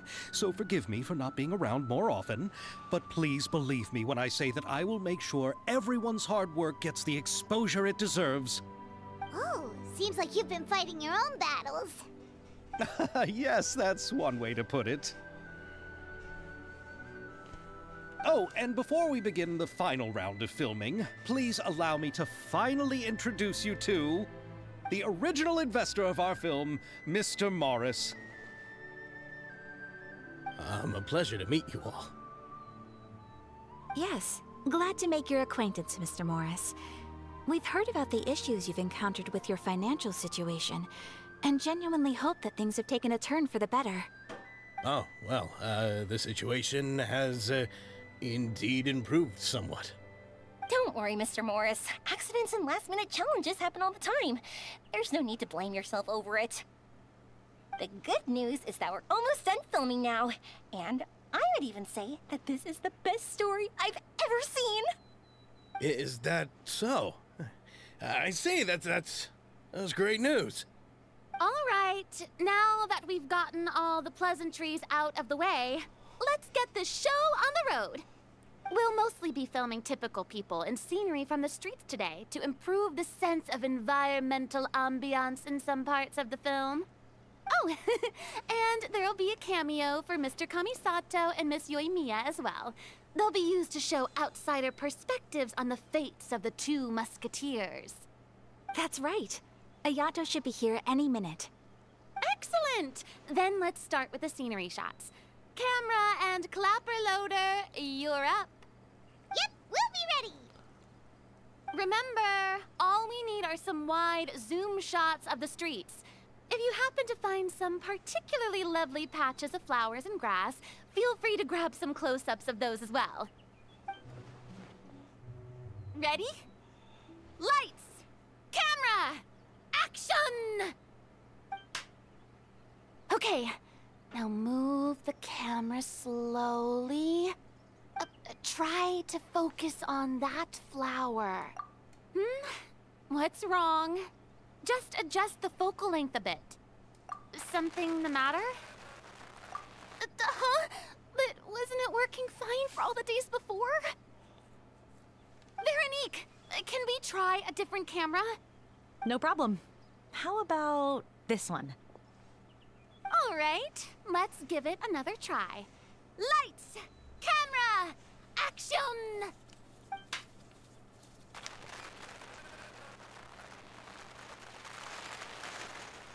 Don't tell me. This one is broken too? Veronique, do we have any other spare ones we can use?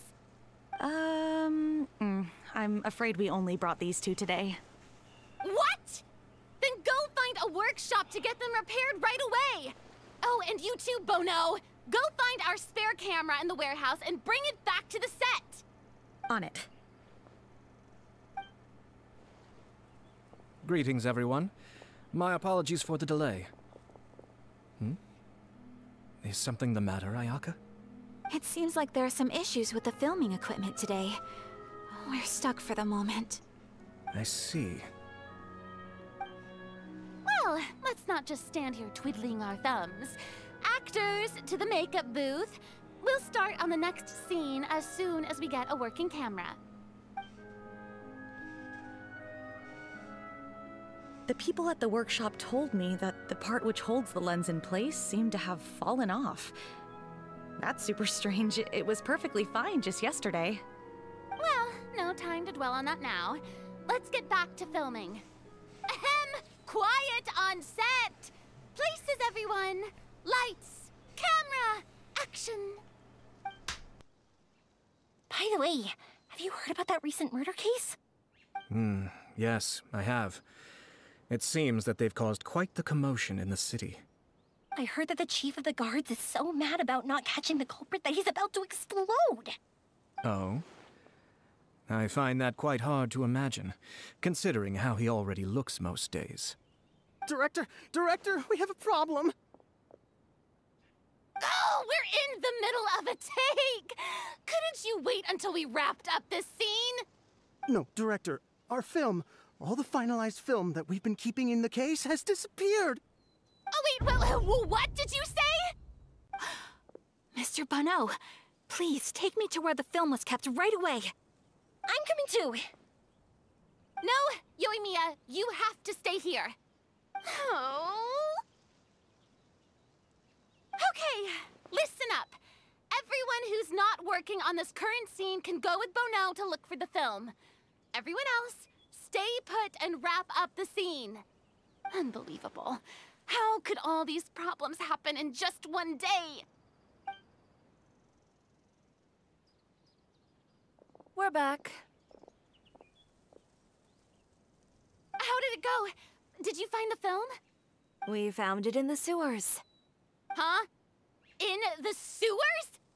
Is the film still okay? We discovered it just in time, so we should still be able to salvage it. The others are checking now to see if we lost any specific scenes. You scared me for a moment there. I nearly thought we had lost everything. I really don't want to experience that feeling of despair again. Okay, but who could have stolen the film and dumped it there?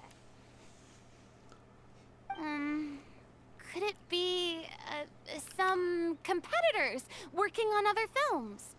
But if they wanted to harass us, why wait until the last day? Okay, we don't have time to really look into it right now. Let's strike while the iron is still hot and wrap this thing up once and for all. Yeah, let's finish it.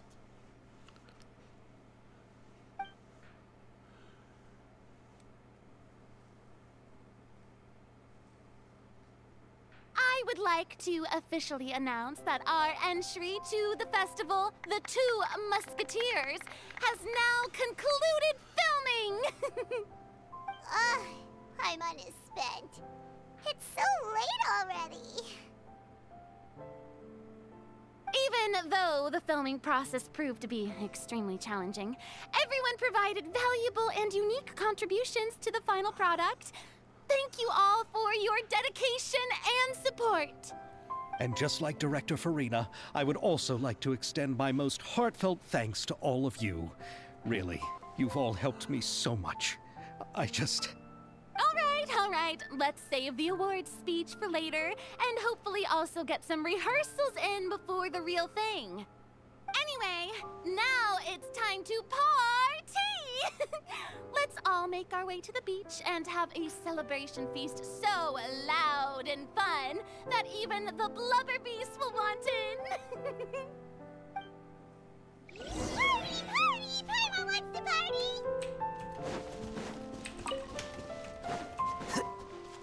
Whoa, this place is hopping. Everyone's finally getting to relax after wrapping up the film. Let's go chat with someone. Have you ever seen a fireworks show, Mr. Morris? It's pretty amazing. I'm afraid I haven't, but I'll take your word for it. Hey,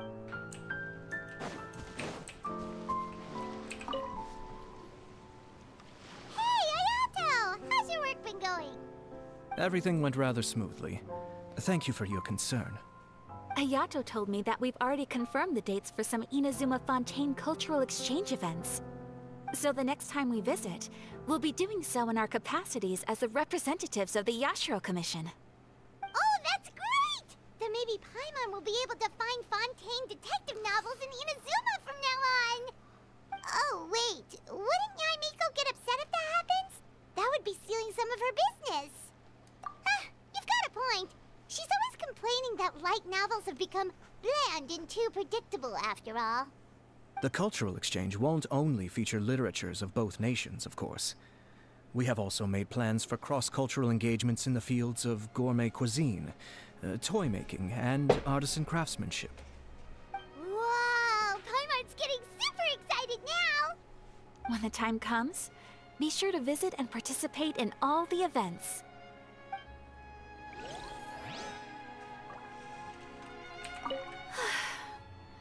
I wish we could have spent some more time here. Don't worry. It won't be long before we're back again.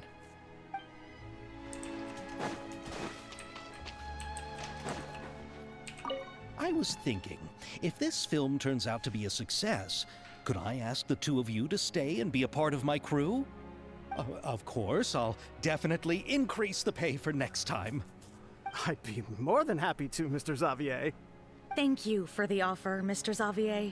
But I've made some plans to go on a journey to the other nations once the festival is over.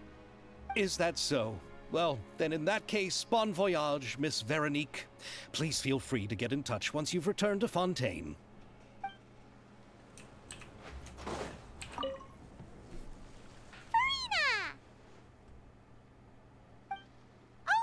My darling clapper loader and camera operator, you've both worked really hard.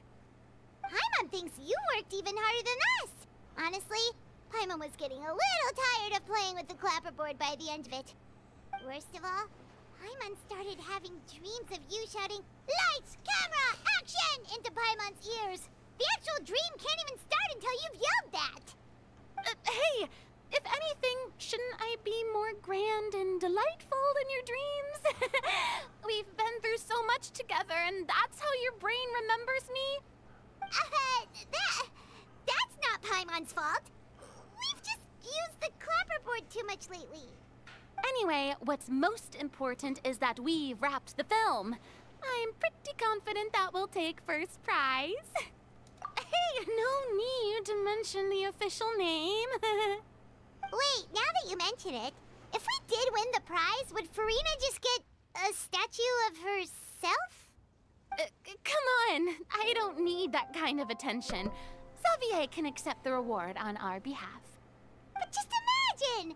Farina accepting the Farina Award and holding a Farina statue. I'm going back to my dessert now. You all can keep discussing that on your own.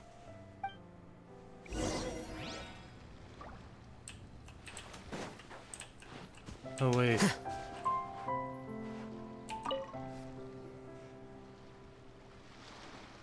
Shit, I forgot to talk to Frina again. Fuck. Hey, you two. Forgot to talk to Frina again. Are you not really into these kinds of big social occasions? Not particularly. But this is still better than Fontaine Fashion Week. But if this film becomes a big hit, people will definitely come flocking to your shop. Yes, that's highly likely. As long as the film can premiere as planned. Are you still worried about the case? That and all the obstacles we had to face today. You're right. It's as if all our bad luck just manifested at once. But why today of all days? No, it's nothing. We've already delivered the film to the editors, so there should be nothing more to worry about. How are you doing, Mr. Morris? You having a good time? Well, you could say that. Do you happen to know when the party is scheduled to end? Judging by how much fun everyone's having, I'd say probably not until well after midnight. Is there something that you still have to take care of at home, Mr. Morris? Oh, well, I'm just not a late night person, so I might take off shortly. Oh no! Silly me. I almost forgot something super important. Oh, what is it? It's a fireworks show happening at midnight, isn't it? I prepared a whole batch of fireworks for the party, but I forgot to bring them over from the warehouse. Fireworks, you say? That's, truly a pity. Sorry things didn't go as planned. Could you help me carry them over, Mr. Morris? I won't be able to fetch all of them by myself. Me? Are you sure that you can't find anyone else? I just wanted to make this a surprise for everyone. The warehouse isn't far from here. We'll be there in no time. Pretty please, Mr. Morris. These are some of the best fireworks I've ever made. So I also want you to see them before you leave. They're stunning. I promise that they'll be a once-in-a-lifetime experience that you'll never forget. But... It's okay. Just come with me. If we're sneaky enough, nobody else will see us leaving. All right. The warehouse is right over here. I moved the fireworks there in advance, so it shouldn't be too much work bringing them back. It's still a ways away from the party. Sorry about that, Mr. Morris. It's probably because I'm used to carrying fireworks all the time, so it doesn't feel like a lot of work to me.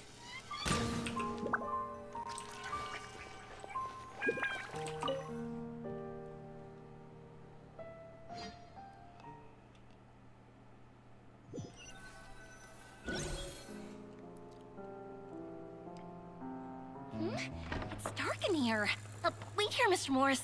I think the light switch should be somewhere over here. Why did I have to get roped into this? What was that?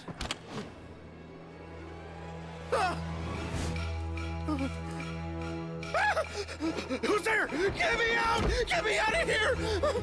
Did you really think you'd get away, Morris?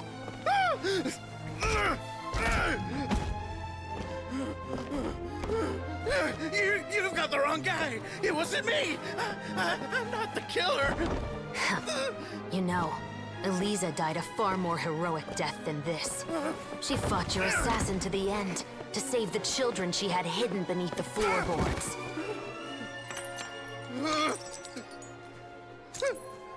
That is Eliza's pendant.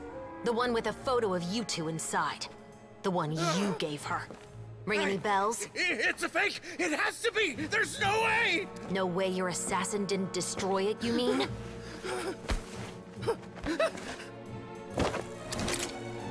Did you ever love her, Morris? Or was killing her always the plan? No, please. Listen to me. I told Eliza to keep us a secret. I paid her plenty for her silence. I never thought she'd keep the child. Everything was gonna come out, and I had no choice. She forced my hand. No! I'm begging you. I have money. Just name your price, please. You can keep your Mora, and you can go to hell.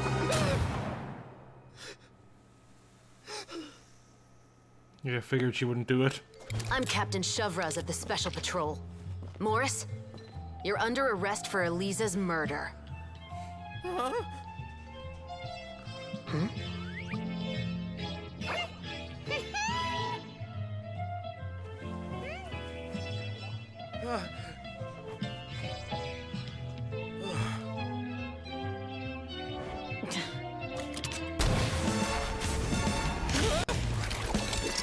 You're under arrest too. prop manager, Veronique. Or perhaps I should call you the Second Musketeer.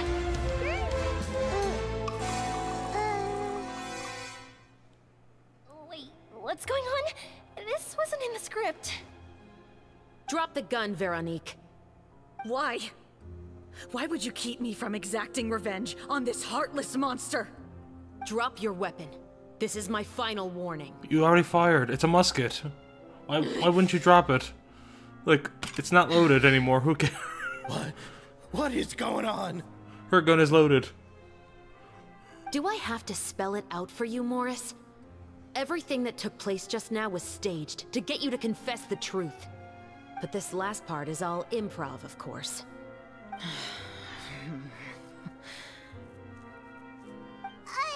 Shivers, you told us you wanted us to help you stage a play. You never said anything about the Second Musketeer. It's because even I had no way to confirm my theory until now. Thank you for your performance, Yoimiya. Could I trouble you to go and bring in the other Special Patrol members? They should be on standby just outside. Oh, and please tell the other cast members not to worry about us. We'll be rejoining them shortly. On it!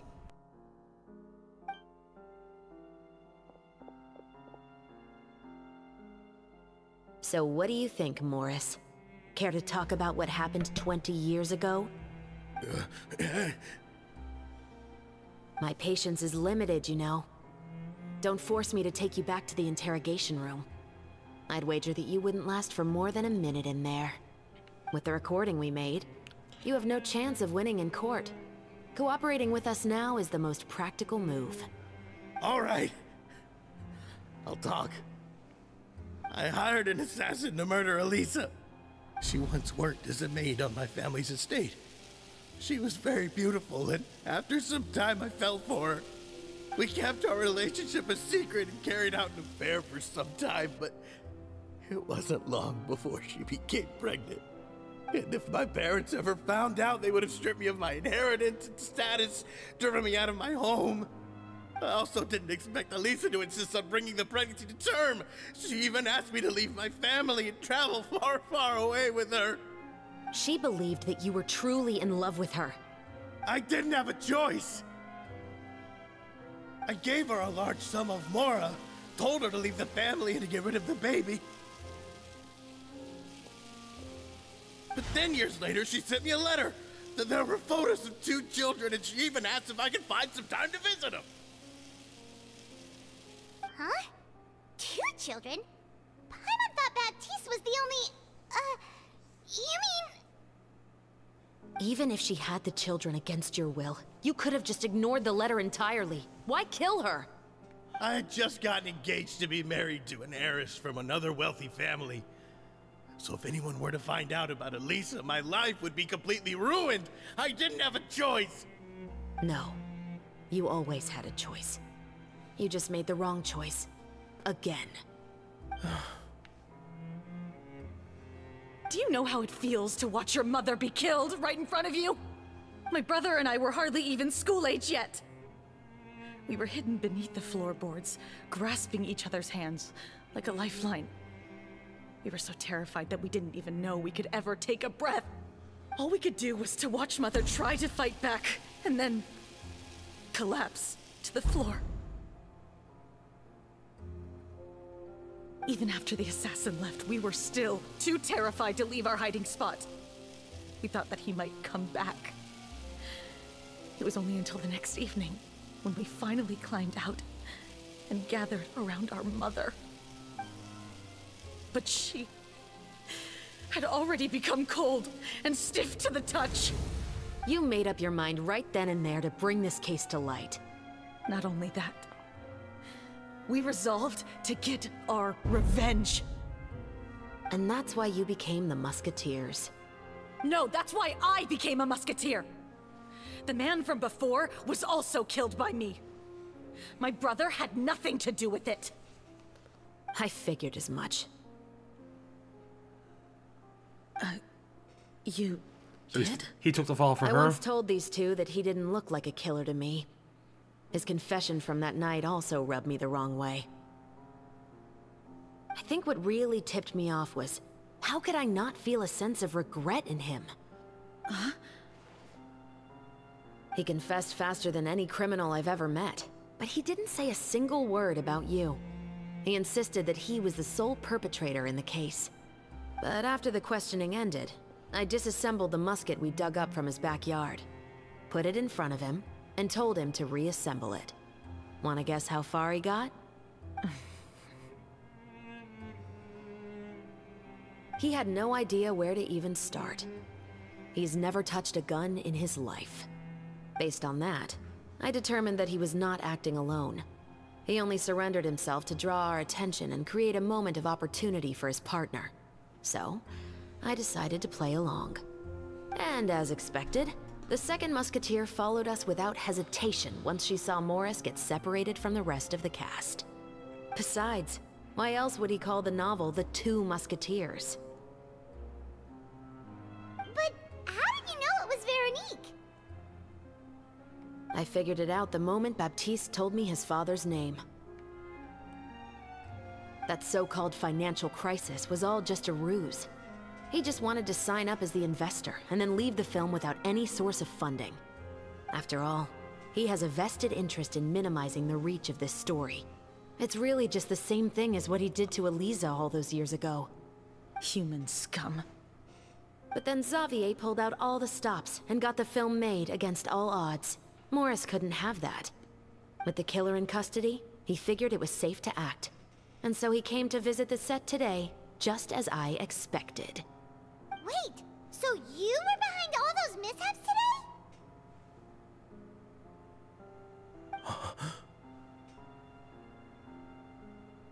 As for the identity of the second musketeer, I assumed they'd probably stay close to Morris and look for an opening. And if they already knew that Morris was the film's investor, then that narrowed the list of potential suspects as well. Furthermore, being the props manager would allow the culprit to avoid scrutiny by purchasing mechanical parts in the name of the crew. With that hypothesis in mind, I went back to check Baptiste's orphanage adoption records. Guess whose name I saw on the same page, just a few lines from his. My brother. He trusted you. As in, he trusted me to perform the deed on his behalf? He trusted you to stand on the side of justice. I am. I thought you could do it as well. Oh, the look on your face when you told him to go to hell.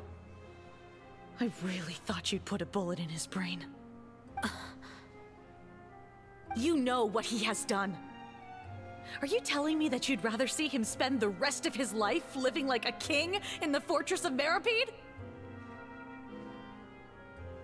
I will never be able to forget the feeling of my mother's cold, lifeless hands. And you would call this ending fair? Is this what you call justice?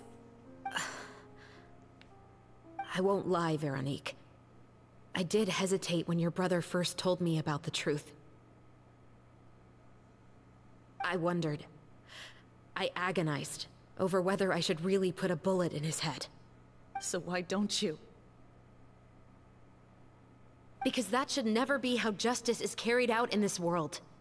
Perhaps, to you, justice is simply reciprocated. An eye for an eye, and a life for a life. But everyone has their own understanding of justice. If everyone were to pursue their own definition of it, there would be no more order in this world. Today, you'll kill Morris, and tomorrow, his children may come for you. The world cannot render judgments based on a desire for revenge.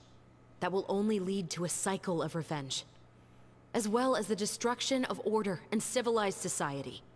Fontaine is founded on a set of laws and a standardized code of justice. That is why we are the nation of justice. But with all that said, I will promise you this. Morris will not lead a cushy life in the fortress of Meripede.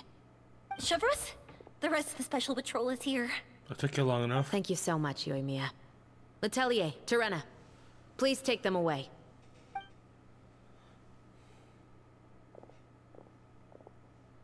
I still can't agree with your reasoning. I know. Justice has not been delivered. At least, not today.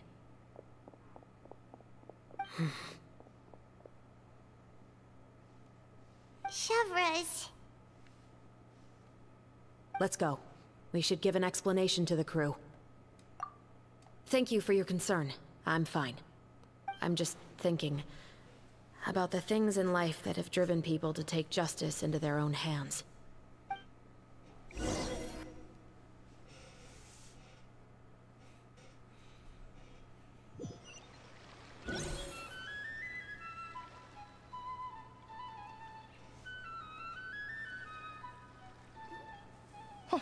Who would have thought Morris would turn out to be... I'm at a loss of words. How could he have done something like this? I'm just glad that you're all safe and sound. Who knew that such a labyrinth of cases would be behind this story? Well, what should we do now? We have a finished film, of course, but should we still go ahead with the premiere? What do you mean? Shouldn't you be even more motivated to spread the word now that you've learned the truth? Chiori is right. I'd also like more people to see this story for themselves. But the real ending of the story seems to have deviated somewhat from the one in the script. Is that still acceptable to you, Miss Chevres? The call is yours. We still have time to reshoot an ending if that's what you'd like. No, it's fine as is. I like what we have for the catharsis. Romanticism is what gives works of art their appeal. Fiction is able to explore means of restitution that could never work in real life. Just like the real world, the world of stories also has its own set of rules and justice. These different possibilities are what initially drew me to reading in the first place. Sounds good to me. I support your decision. What about Veronique? Will she be okay? She will soon face her judgment alongside her brother and Morris. If I had to guess, they'll probably all be sent to the fortress of Meripede. I'll make sure to give Risley a heads up about it. Oh, you mean that kind of heads up? Exactly. Ahem. All right, then the matter's settled. Now that everything's been taken care of, there's no reason for us to keep looking all gloomy and grumpy. Let's get back to the feast and enjoy each other's company. We'll be starting the post-production process tomorrow. You should join us, Chevres. You missed the first few hours of the party, didn't you? All right. Count me in. Then I'll wait for you over there. There's still some good news that I'd like to share with Chevres. Traveler, Paimon, could you wait for me by the sea after the party ends? I'd like to go on a brief walk with the two of you. Thank you very much. Wow.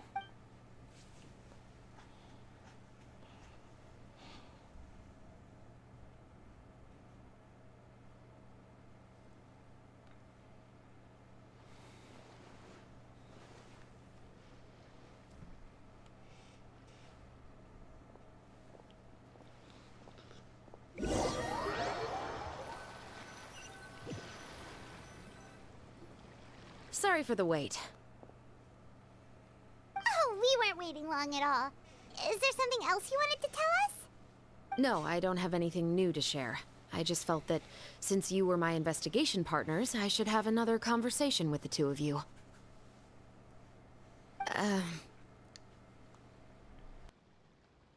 Traveler, how would you have responded to Baptiste's request if you were in my shoes? Ooh. Tough question. I guess I could see either way, but I think this is the better answer for the circumstances. Make her feel good about it. Is that so? Well, thanks for sharing. When I was young, my father often took me here to swim. We'd come rain or shine, even when it was freezing cold. He told me that swimming was the best activity to train one's strength of will. You could never give up before reaching the shore, especially when the water was cold. Oh? Why's that? Because the moment you give up would be the moment you die. At that point, I still hadn't received my vision. One winter, the chilly wind felt almost like knives on my skin, and the seawater was so frigid that it numbed my toes the moment I stepped in.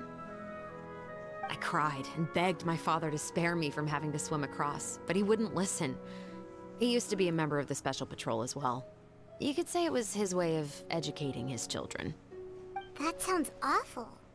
When he saw that I wouldn't stop crying, he just picked me up and tossed me into the icy water. The bone-chilling cold took away my senses. I couldn't feel anything but fear and rage.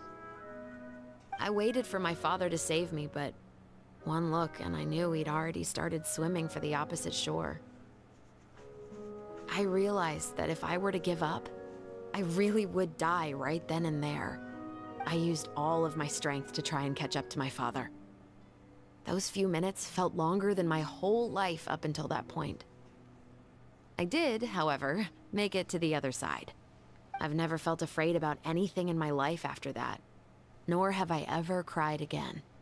That way of teaching would have never worked on Paimon. Yeah, I don't think that was the right method for anyone. It's just that, working now as I am in the pursuit of justice, I still sometimes feel like I've been tossed into that winter sea all over again. The anger and the helplessness. Chevreuse. But the worse I feel, the more I know to never give up. The alternative would be to forever lose myself among the waves. Anyway, how about a race? Neither of us will drown, but we can still see who swims faster. You guys go ahead! Paimon will grab the clapperboard to mark the start of the race.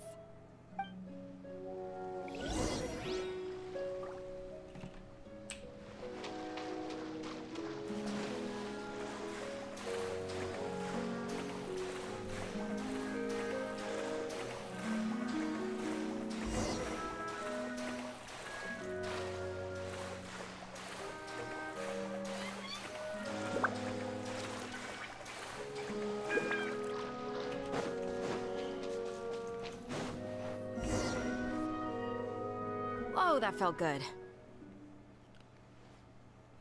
You were so fast in the water, Chevreuse. You were swimming even faster than Paimon could fly. So, about the Special Patrol, did you join because of your dad? Partly, but I'd say I was more inspired by the heroes I read about in stories growing up. Oh, so it's due to your love of stories. Of course, it was only after I joined the Special Patrol that I learned that truth is often stranger than fiction. Come on, let's walk a bit more. Ooh, Celestia. To be honest, I do sometimes question whether the decisions I make are the right ones. But I know that no matter what, I must keep swimming. Because the only thing I've got my eyes on is the shore in the distance.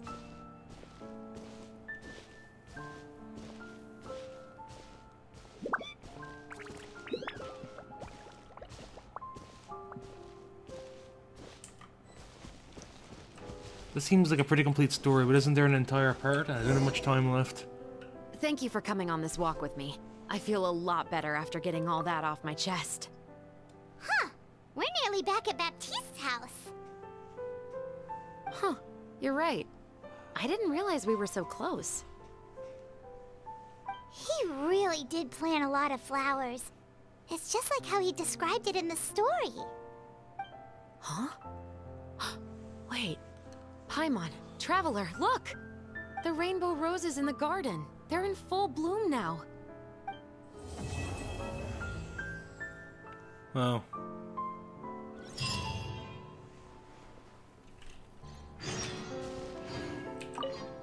Even though it's a bit late, I must thank you for investigating this case with me. Not on behalf of the Special Patrol this time.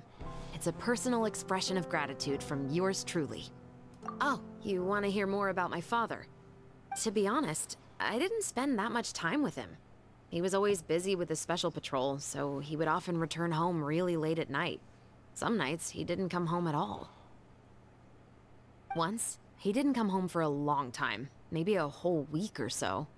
And when I went out to buy food, I learned that he had become a criminal, and by extension, that made me a criminal's daughter. But we can talk about that another day. I actually have a lot of sympathy for Veronique and Baptiste. I can understand the hatred they feel for their father. But that doesn't mean I'll allow them to walk the path of evil, even if it might lead to another sense of justice. Films are different from the real world.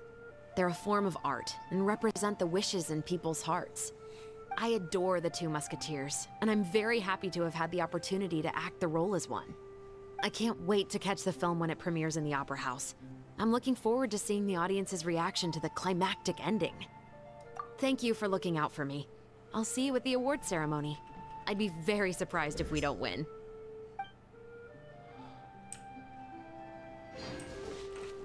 Okay. See a quick thing.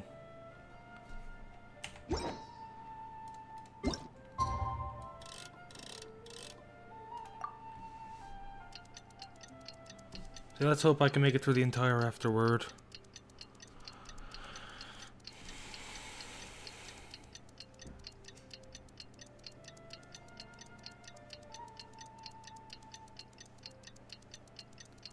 Feels like a pretty complete thing though, so I think this is just an epilogue, so hopefully I can make it through.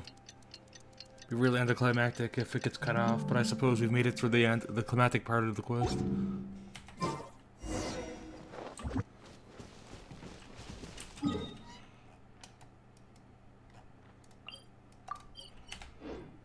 Fuck.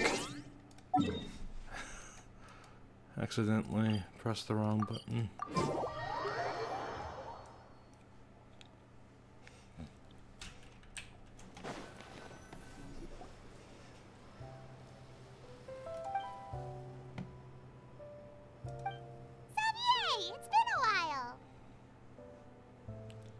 Hey there, you two!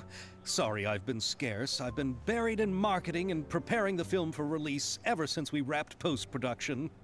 The award ceremony is today, right? Paimon wonders if we'll win the Farina Award. I'd give it a 90% chance. Farina! Oh, Paimon didn't know you were already here. You're earlier than everyone else. I'm sure the others will also be here in no time. Xavier, if we end up getting called on stage, shouldn't you come up with a name for our crew? What?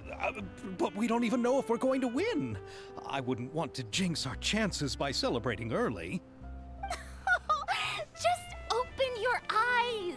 Surely you've seen the audience's reactions to our film. We've had nothing but critical acclaim. You've also had conversations with the Opera House's operating staff, right? Didn't they want to increase the number of showings? With the mora you've made from the box office, you can now open your very own film company. But that's all credit to my amazing crew. You've all helped to make this a reality, so I can't be the only one asked to come up with a name. Well, give it some thought. I'm sure the crew will respect your choice. All right, but before that, Traveler and Paimon, could I trouble you to quickly pay a visit to the Fortress of Meripede? Huh? But shouldn't we stay for the award ceremony? I wanted to ask you two to invite Shavraz to join us at the ceremony. She's one of the lead roles, after all. I haven't been able to find her recently, so I haven't had the chance to invite her personally. According to the papers, the culprits of the musket murder case will be personally escorted today by the captain of the Special Patrol to the Fortress of Meripede. Oh, Paimon gets it now. Yep, just wait here, Xavier, and maybe try to come up with a few snappy-sounding names. All right, then I'll leave you to it. Will we really win an award? Trust me. When have I ever been wrong about something like this? Not sure he knows you well enough to know if you've ever been wrong at something like that.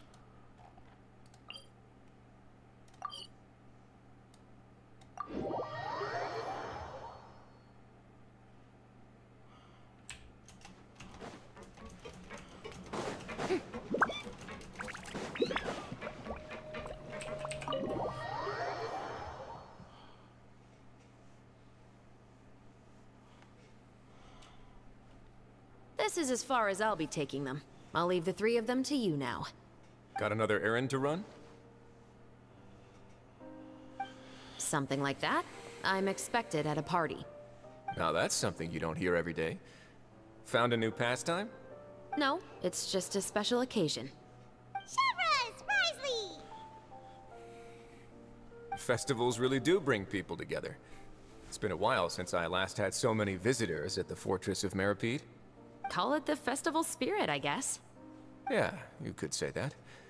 Even our head nurse has gotten herself all worked up preparing super deluxe nutritious shakes. Just one gulp and you'll have met all your nutrition needs. Were you talking about work just now? We've already finished discussing everything. So, what do you think about my heads up, Mr. Risley?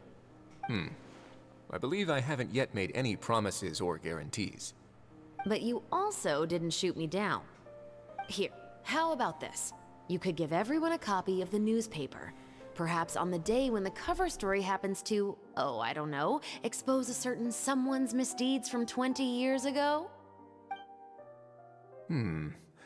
I suppose then a certain someone may soon find himself the most unlucky person in the Fortress of Meripede? While another two people will soon be hailed as heroes. Speaking of heroes, did you two need something from me? Oh, actually, we're here for... You're here to invite me to the party, right? Don't worry, I didn't forget. Ooh, then let's head back right away! See you, Risley! Happy Fontanalia Festival! And the same to you.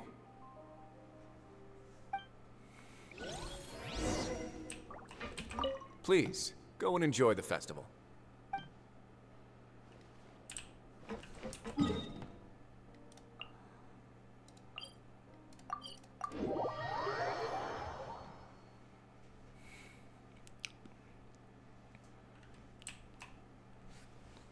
And the winner of the Farina Award for the first Fontanalia Film Festival is...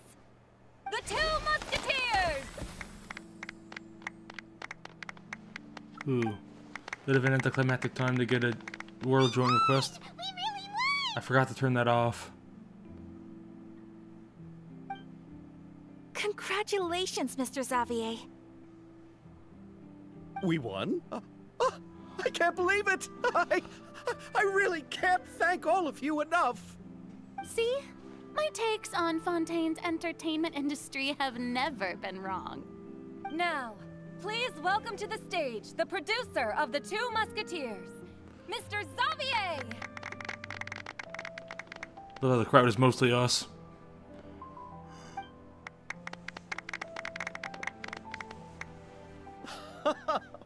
Thank you! Thank you all so much for your recognition and support. While I'm up here, I would love to give special thanks to... Time really flies, huh? It certainly feels that way. It feels like it was only yesterday when you were teaching me to hold a musket. Now she's guilting Will people. you come back to Fontaine again? Of course! I'm very fond of this city.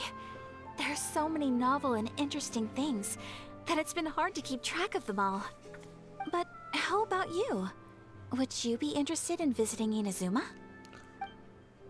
I can't say the thought has crossed my mind before, but I'd be willing to consider it now. I will be eagerly awaiting your visit. It would be wonderful if you could visit my home and enjoy a taste of our tea and desserts. Yeah, let's keep in touch. Did you accomplish all you came here for? Yes. And you should visit Inazuma again sometime. How has Ogura and her business been? To my knowledge, she's doing quite well. Tell her I said hi. I certainly will. I heard the thunderstorm has stopped. Yes, and the war has also been brought to an end. Peace and prosperity has returned to the islands. I quite like the sound of that. Perfect for hanging textiles out to dry. I'd like to offer my thanks again to the entire cast and crew. Without you, I would have never completed this film, much less had the opportunity to be standing on this stage. With the support of my entire crew, I would like to officially announce our film company, Musketeer Pictures! Woohoo! That has a really nice ring to it. Then in that case, let's please welcome all the members of Musketeer Pictures onto the stage for a commemorative photo. Oh, Paimon didn't know we'd also be taking pictures. Director Farina, I believe you are the most deserving person to raise this trophy. Huh? No. There's no need. It's so embarrassing. It's an honor the director deserves. Yes, I agree. Just accept that you're not getting out of this. Ready, everyone? 3, 2, 1. Musketeer Pictures!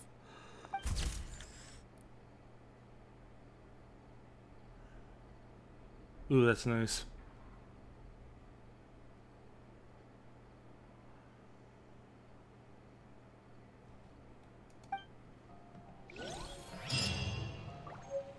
No, that's it.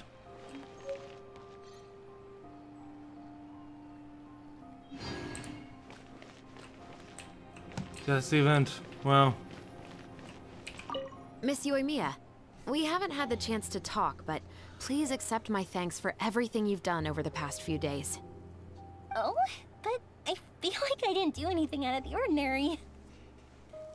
I'm very grateful for your assistance during that special performance in the warehouse. It was always going to be somewhat risky, to engage and draw away Morris all on your own. You're only a civilian and have never been trained to act in such a dangerous situation. She's a vision holder. Don't say it like that. As the director's assistant, it was my duty to help out the crew however I could. It was an honor to help you solve the case. I have to admit, though, my heart was thumping super hard the entire time I was laying on the ground. I was scared that everyone would notice. You did great. Oh, and before I forget, if you ever visit Inazuma, please come and pay a visit to Naganohara Fireworks. I'll make some fireworks for you. I even know what shape I'd make. I'm guessing a musket. Telling you now would ruin the surprise. If you really want to see it, just come and visit me. Now let's talk to Xavier. Lady Farina, please allow me to take just one more photo of you. I would also love to get your autograph, just as a memento of our time together on the crew. Hey, I've had enough of the camera flashes from when we were all up on stage. But, Lady Farina, you are the best director I've ever met! The most photogenic maiden in all of Fontaine! This kind of lively and celebratory setting is exactly where you shine. I believe all photographers would agree. Come, the brightest star of our land! Show us your light! The camera is waiting to sing praises of your beauty! Well, I'm flattered, but... All right. I'll humor you and try a few more different poses. But I don't have to hold the trophy, right? Of course. You may pose however you like. Thank you so much. Thank you so much. By the heavens, my luck has been beyond belief. I'm having a hard time coming to terms with it now. Oh.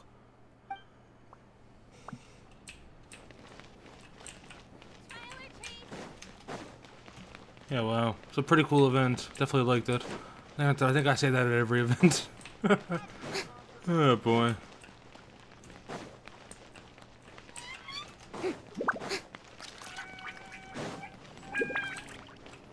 Wait, where is Ayaka and Ayato? Anyway.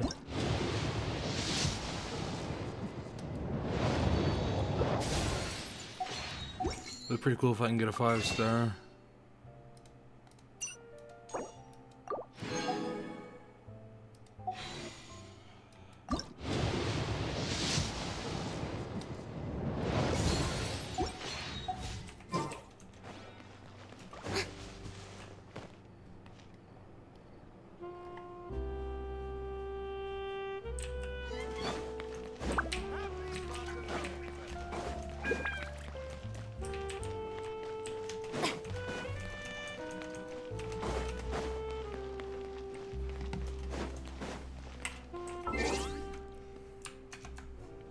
I'm gonna look it up. Let's see if there's anywhere I can talk to Ayaka and Ayato.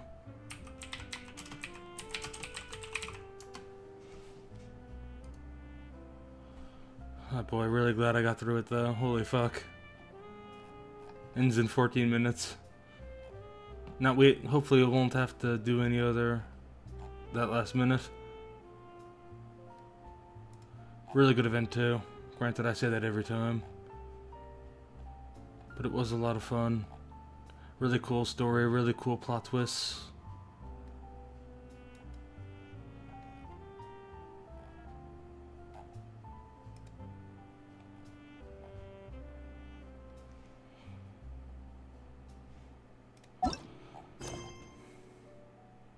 Yeah, this is...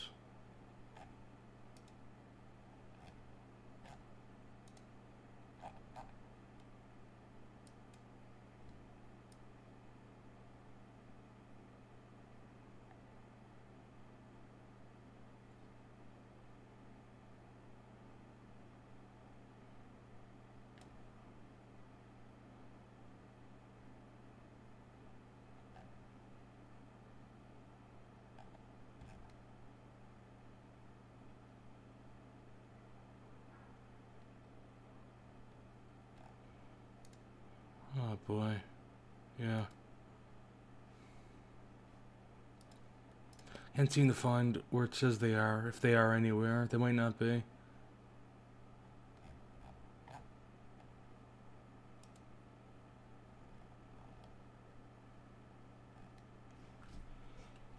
Well, yeah. Oh yeah.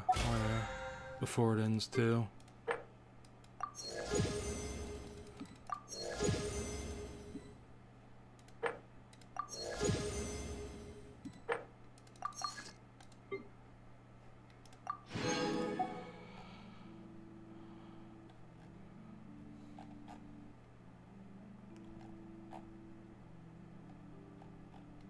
Yeah, I guess. Well, I guess that's it.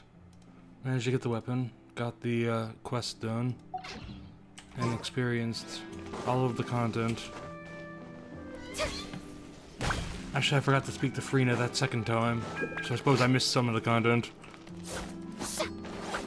But oh well. Really good event. Glad I got through it. Couldn't, didn't talk as much as usual due to the congestion and whatnot, but I am feeling better, so I should be able to get back into streaming. Yeah, really glad it's, I'm glad it's done. Not in the sense that I'm glad the event is over, but that I'm glad I got it done in time.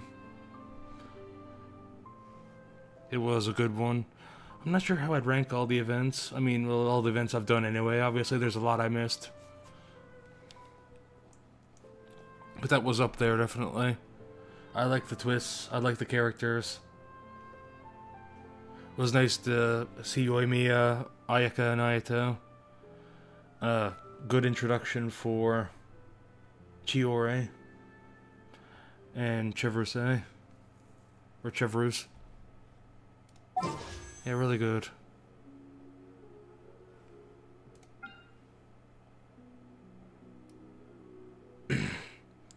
Well, goodbye, and hope to see you next time.